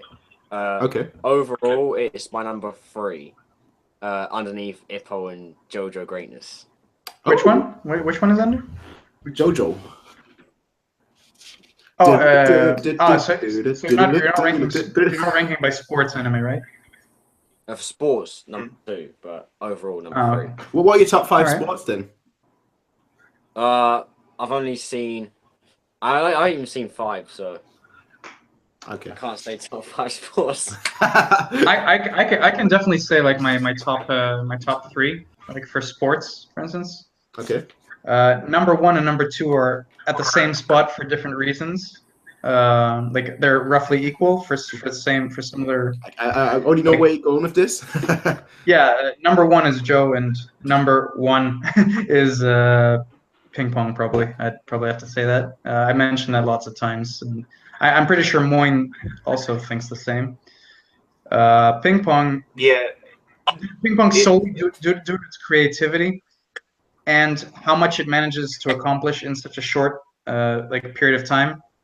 Like it's a very short show, but it gives you so much. It's like Kaiba. Like remember Moyne when you watch Kaiba? You mentioned that you mentioned something like along the lines of Kaiba did for me in 12 episodes what One Piece couldn't do for me in 700 plus. I think you said. That hurts. Yeah. I think you said something. Yeah, it was good. I said that was like 24 episodes covered. Like, but yeah, for me, number 1 for sports, number 4. I think I killed Prince. Prince, you there? I'm sorry. No. Yeah. I'm sorry. He did mention that, so I'm quoting whatever he said, but. No, but I went for Gurren Lagann. I was that because when you look at how much that covers, that show, that's why I said that. 24 episodes, and look how much that show covers. But yeah, like I said, number 1 for sports. I think I'm with Nick on that. Ping pong was a spot I needed to. So it did end up being number 1 for sports. Number 4, I think, for my top. I think ping pong was like from an artistic aspect, like showing like anime as an artistic medium, like artistic, yeah. In that regard, I think it deserves the top spot. So yeah. Yeah, it was emotional as well. You really root for the characters in such a short amount of time. You really grow to like these characters who barely speak sometimes. You know, there's a little scene here and there. And you understand them.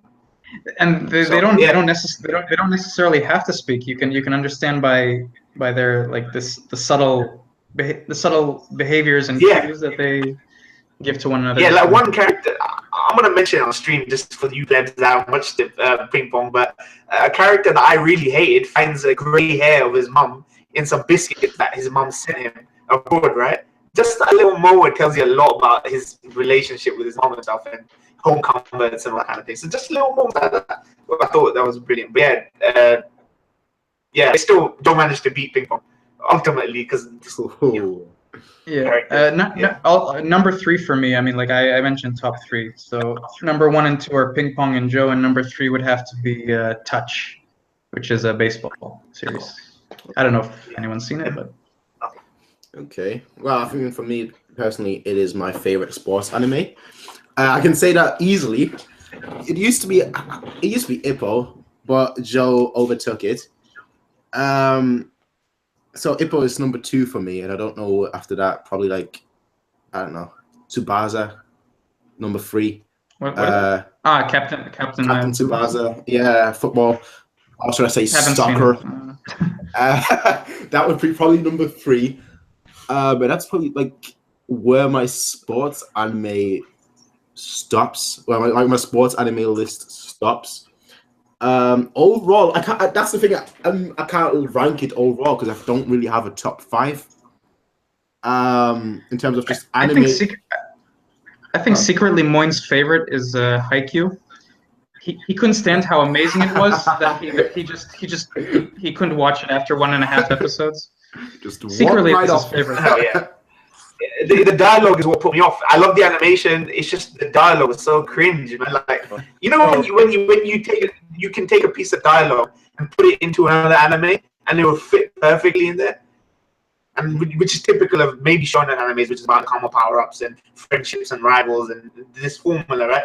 I felt like I was watching something early Naruto in a different skin, basically, right? The setup of that. And I know Haikyuu gets lit and the matches are lit and the animations are lit, right? But if I'm cringing after 1.5 episodes, I'm like, okay. Yeah. I'd rather waste my time watching something else for 1.5 episodes.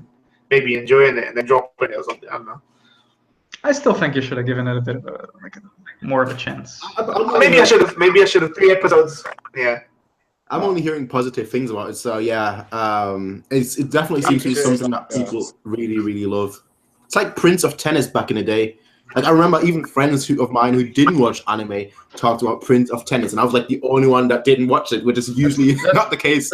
That's the DBZ that's the OG DBZ of sports anime before Kuroko. Kuroko, I totally forgot that. That would be number 4 on my list. Actually, number 3. Captain Tsubasa would be number 4. I'd say Kuroko, but I'd have to put Slam Dunk higher because I like that more of as a basketball show. But so. You should check out 1 Ounce Prince if you get the chance sometime down the line. 1 Ounce is like a psychological baseball anime.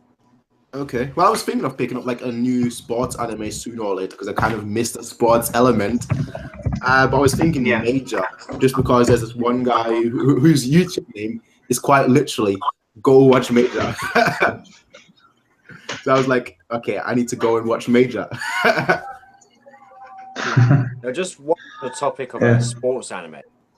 Some people debate whether or not this really counts as a sports series. Yeah. But anyone in this stream, including the stream chat, which includes King Rion, because he does live reactions, He's the GOAT. gotta read King Run. Grappler. Baki, yes! Finally, someone, yes! Nani? Yes. Oh my god. I think the manga. It's so freaking amazing. If you're not a manga, sick. I can't wait for next year. Netflix bringing out a new season. It's gonna be so sick. People aren't aware of this, but Baki is over 800 chapters altogether. It's a long series and it's a really long it's awesome. Yeah. It's awesome. Yeah. It's like Ippo meets like Fist of the North Star meets MMA. It's like it's insane. It's insane. Yo, Yujiro, that's my boy. Time for it to go on my imaginary list. The thing is, a Word document with recommendations. The thing is, Baki is getting a new series right now. I mean, there was one OVA that was released, but now it's getting, I think, a full-on show, like a full-on season. So I'm looking forward to that. Yeah. You know, we've got to wait until autumn 2018, which sucks. I can wait. It's not that far. I got med studies to do. When you think about it, it's not that far off. Like, we've had to wait for other shows much longer. Just think about, like, I mean, we obviously mentioned Hajime no Ippo recently, but, like, just imagine Ashita no Joe if you watch the first season and then you've got to wait 10 years for the second season. You'd be like, but in 10 years' time, you would have probably forgotten what happened in the first season. So, again, it's... Yeah. Kaiji like that as well. I've still not seen that. There are so many things that you'll get there. Every time I tell Prince to watch it, he automatically mentions Yu-Gi-Oh! I'm like, come on, man, just watch it already. Like, from what I've seen from Kaiji, right, and I've not really, like I said, I've not seen the show itself, but I've seen thumbnails of it, and it looked like a gambling anime, which kind of reminds me of Yu-Gi-Oh! Which is kind of a card anime, like card game Vanguard. I don't know if any of you guys have seen that. Moin Rage incoming. Like, I honestly didn't think much of it before going in, but when I watched it, I was like, "Fuck me, man! Like, this is pretty impressive, man. For an anime, I was a discount." early on. I think you'll really enjoy it, particularly season 2. So good, good. yeah. All right, let me just ask one last question then. All right. The most important question we will have today, right? Because we've gone through a lot of questions. We've gone through like a lot of characters. We've gone through a lot of story elements. We've gone through, pretty much everything that you can go through with Ashita Joe. Oh boy. Season 1 or season 2, and why? And do you think that if instead of Rikishi, we got Carlos in season 1 as a season 1 baddie, the season 1 rival, do you think that the show would have been totally different if there was no Rikishi? And essentially, Joe went to prison. He came out and he started, like, maybe I've got nothing better to do. Let me start boxing. And then he works his way up the boxing ladder, and then he meets Carlos eventually. You think that would have made it better, worse? And you think that would have made season 1 or 2 better and worse? So first of all, the first question: season 1 or season 2? Charlie, go ahead. Season 2, definitely.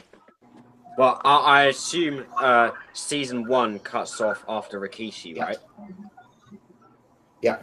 Is that where season 1 ends? Yep. Yeah, season 2. After Rikishi's, yeah. Yeah, season 2, because season 1, when I was like reading it in the manga, I had it as a 9, but right after Rikishi, I moved it up to 10. So I got to say season 2. Moin, you? Oh, me, okay. I'd say 1. As much as I like season 2, I think 1 as a package is amazing. I think the arc from beginning to Rikishi's death is like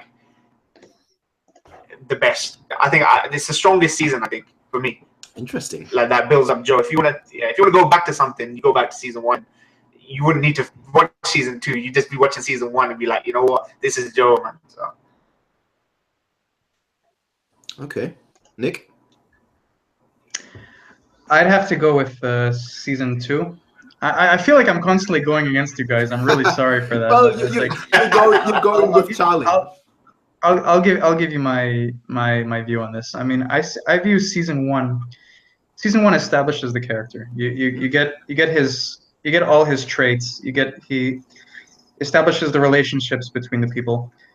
But then at the end of season 1, all hell breaks loose. Everything breaks down. And season 2, because of its bittersweet tone, it's about Joe trying to reconcile the ghosts of his past, the ghost of Rikishi, and coming out on top. And it's, for me, that's what I look for in a story. So how he manages to do that, and even with all the bumps along the way, a lot of the realistic shit that he goes through, which isn't shown in season 1, it's mostly shown in season 2. The bulk of it, about how he's throwing up after fights and all that. It hits you much. It felt like more of an impact for me than season 1 did. I mean, I love season 1. I love the action, but season 2 is what I look for in a series. So okay. It's what makes it great. So see, I'm gonna have to disagree with you.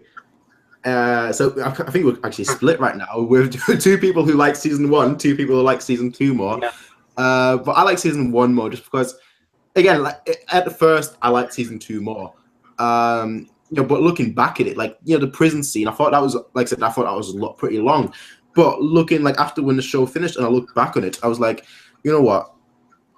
The first season, as you mentioned, was just about Joe. Was just about the character that is Joe. Was just about him essentially establishing himself in the boxing world. Slowly becoming a boxer, essentially.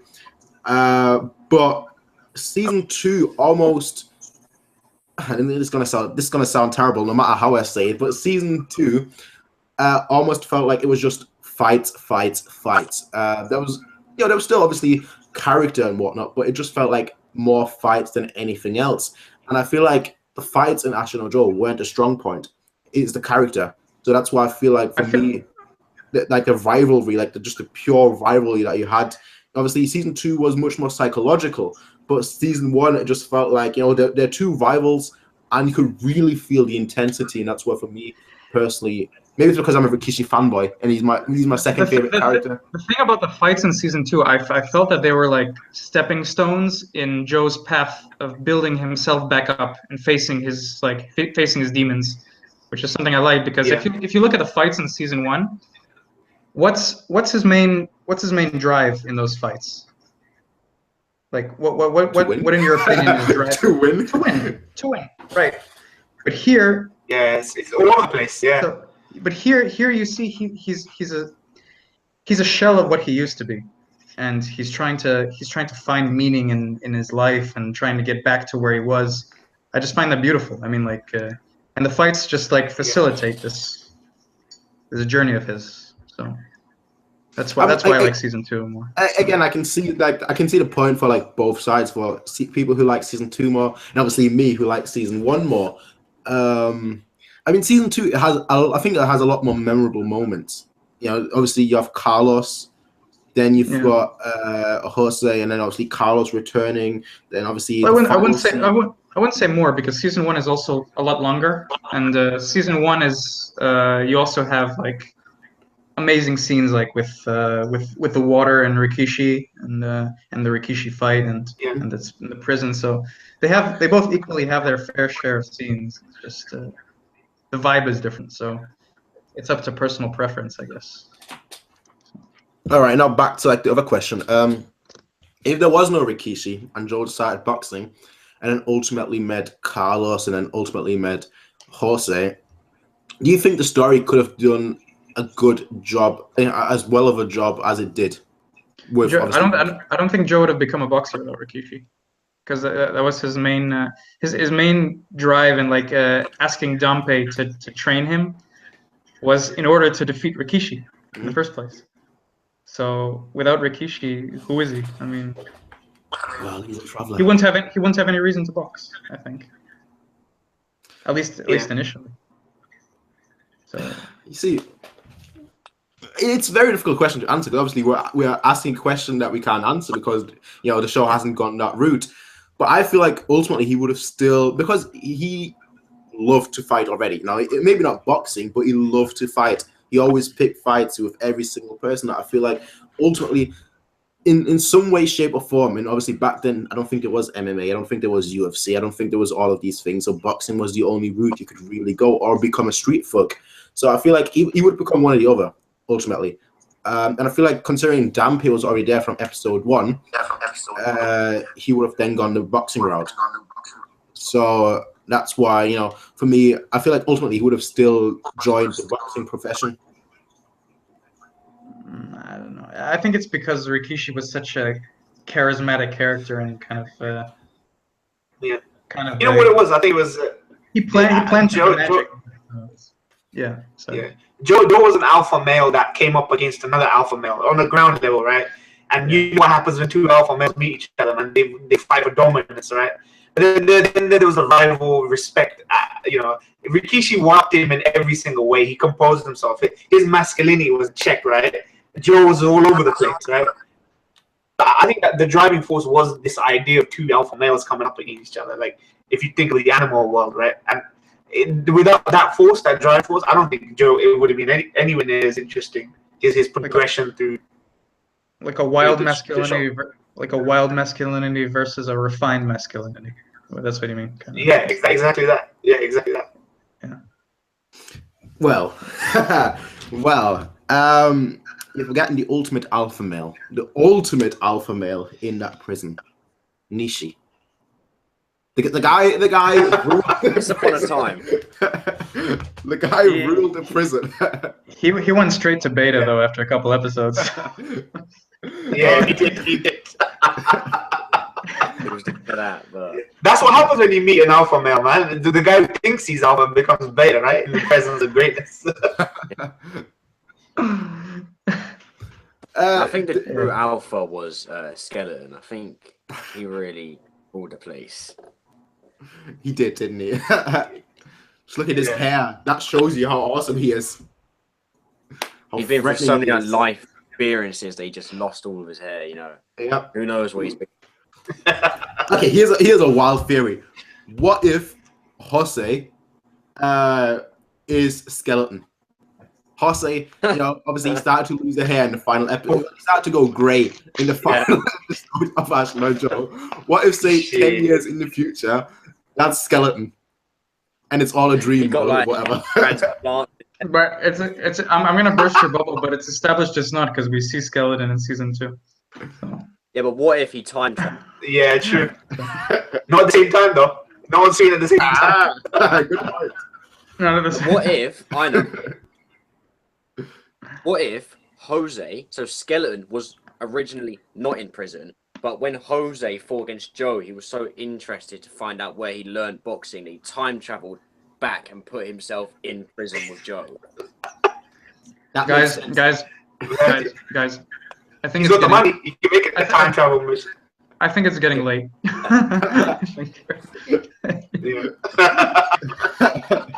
This makes sense to you, man. Yeah.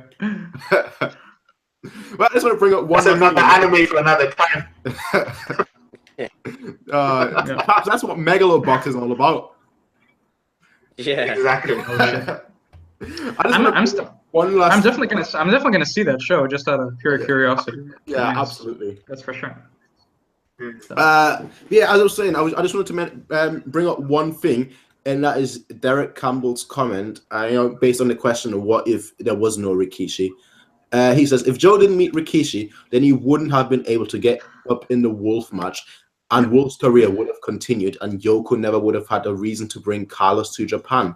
Joe probably wouldn't have went the OBPF route and instead have went for the Japanese title, and finally Rikishi would have just been some guy in a higher weight class. I think again he also goes, you know, he also agrees kind of with me that Joe would have still gone into the boxing business. Whereas obviously Joe's like the Miata of nah, I don't think so, man. I don't think so. He needs that. It wasn't Rikishi was sorry, Dampe wasn't enough to do it. He needed something more than Dampe to really drive him into boxing, right? Professional. Like think of it in a sense that, you know, I've got a goal to work towards. I think he needed Rikishi. Like I don't think he would have got into boxing without him. There's no reason for him to do it. He's fought people all his life, right?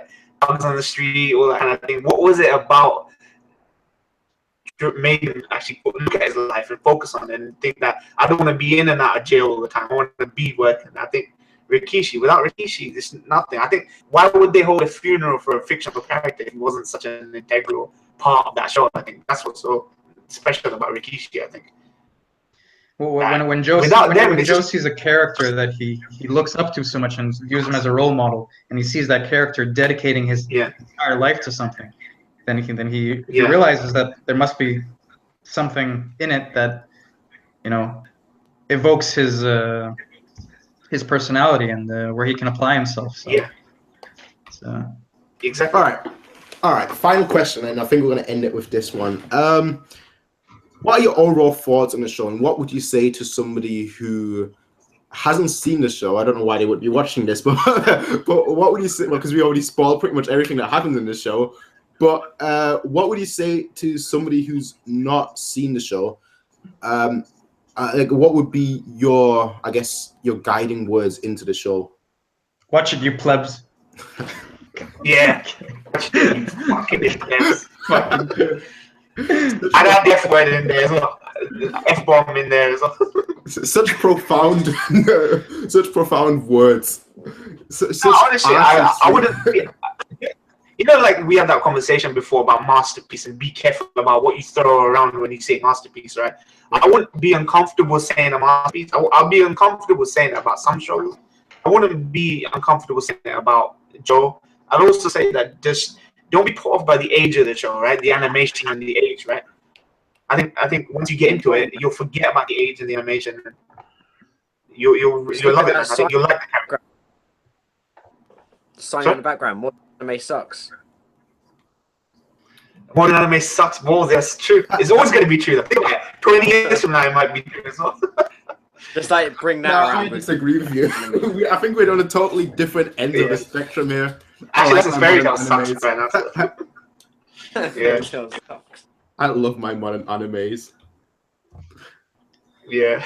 I honestly think the best way to get something to Joe is just say if you're looking for a series that's like just going to leave a lasting impression on you, because you get a lot of animes like what I call them like junk food, where like everyone loves to consume them, but after it's over, you just forget about it, and you'll never think of it as like a legendary thing, right?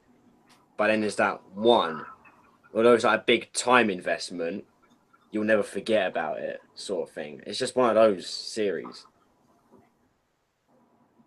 Okay. Okay. That's How about you, Prince? Well, How about you, Prince? What would you say? Well, okay, let me choose my words carefully. Let me put on my artistic voice. Well, quite frankly, Joe's a masterpiece. It is probably the most timeless anime that I've ever seen. It is has probably the best character development of a character that I've ever seen. It is, in my opinion, like the ultimate sports anime, or the ultimate anime that has sports in it. Like I said, I don't think anything's ever going to surpass it, but I do feel it has some flaws. I feel like your expectations could stop you. Your expectations could kind of hinder you, like it did to me. Like I went in it thinking, okay, it's going to be like a boxing, like a traditional, sports anime. You think it's going to be like a traditional sports anime or sports manga? It's not. Like the first 10-15 episodes will make that clear to you that it's not your traditional show. And if you can get past essentially the notion, or past you thinking that it is a traditional sports anime, this will become your favorite sports anime, because it doesn't revolve around the sport but more so around the character. And that's why Ashita Joe is an absolute masterpiece, why Ashita Joe is an absolute legend, and why Joe will forever be the Joe of tomorrow. Boom. Mic drop. Yeah, so true. Okay. Cue Midnight Blues. Hey, blue.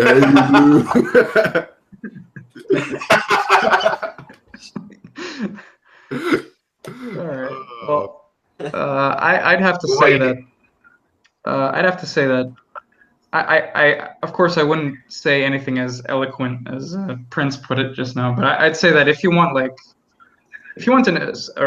series that you can really, that gets you engrossed, that gets you that has characterization, that will get you fully invested and into each and every one of the characters. They become part of something big, and if you want to, if you're looking for a show that essentially you watch it and by the end of it you feel like you've become a better person, like just looking at many of the role models in the series and how they behave, how they act, then definitely Joe is the show to go to. Yeah. So. All right. Beautiful. Yeah. Beautiful. Well, is there anything you guys have left to say? That was really bad. I'm sorry. Yeah. Do you guys have anything left to say, or shall we call it quit? How long have we actually been doing this? I think 4 hours now. Jesus. My God. Obviously, Saljan is in the comment section right now promoting a love life, as he always is. But we all got used to that, I think. Moin, by the way, about that, you got my tweet, right, Moin? Oh, what? I sent you a tweet about that new idol anime about the Yakuza who become idols. Oh yeah, they're supposed to become idols. Oh God. I swear they better not have Kiryu turn into a girl or something, because. No, I as long as they have voice actors who sound like they're like depressed middle-aged men who chain smoke, then I'm good. Yeah. Yeah, that'd be hilarious. I think. Comedy-wise, I can see it being really funny, but to buy these chicks on the cover of that promotional poster as former Yakuza would be a stretch, man. You know what though? I think they're taking quite a risky route, making this anime, because there have been instances in the past where the real life Yakuza feel embarrassed by what people have made, and they've killed the people who have made it. So I'm not sure that making an anime about Yakuza getting sex changes and becoming pop idols is the safest thing to do, but do whatever you want. Yeah, true. Let's hope Moin, it happens. I guess. Attack on their masculinity. Moin, you know, Yeah. I haven't read the manga for that, but I have a sneaking suspicion. You know that meme that I once sent you about with the idol drinking the Jack Daniels, and Yeah, Jay. everyone's saying you're Jack wrong. Daniels. Even if we are idols, we're still human beings. I have a feeling that it's from there. I'm not sure though, but it's Yeah. like Oh, it's from there. I don't yeah? know. I haven't read it, but I thought that was hilarious. I thought that was funny. That meme was. I don't. I might need to check out. I have the suspicion that I think that it because it seems like it's from there. So, Yeah, it seems like it. One of the characters looks similar. Yeah. yeah. So we'll get to see that animated. Well, will it ever surpass Love Life? That is the question. It's a question of the ages. Moin knows all about that series. Mm, I see those reactions. yeah. Which series? Love Live. Love, whatever it's Oh, called. oh God. Dark time in my history, man. Yeah, man. When I saw you first put a reaction up to that, I was like, We're still waiting for season 2. I was like, this man is a. No, don't say Yeah. we, Saljan. Yeah, Sergeant's wait season 2. Yeah. All right. So I think maybe we should wrap it up. Yep. Well, So, ladies and gentlemen, thank you everyone who's actually stayed all the way, from the beginning until the end. There's a few of you guys actually that stayed all the way from the beginning until the end. quite a lot of people here. Yeah. Yeah, and there's a lot of people obviously who left and then obviously came back. There's a lot of people who came halfway through. So thanks to all of you guys obviously who are here, who are or have been here, or who will be watching this afterwards. Obviously, thanks to all you three, Charlie, mine, Nick. This was awesome, considering there isn't much, and that's actually been one of my problems with Ashton and Joe. There isn't much Ashton and Joe content on the internet. But it's always good getting more Ashton and Joe content out there. So that's good. Hopefully, and that's my personal hope here, more people will in the future watch it. More people will in the future read it, because again, it is a masterpiece. But yeah. Thank you everyone who has been here. Thank you everyone who has participated here. And Ashton and Joe. Tomorrow's show. Joe, baby. Yeah. Peace out, everyone, and have a nice day. Bye. Bye. Peace. Take care, guys.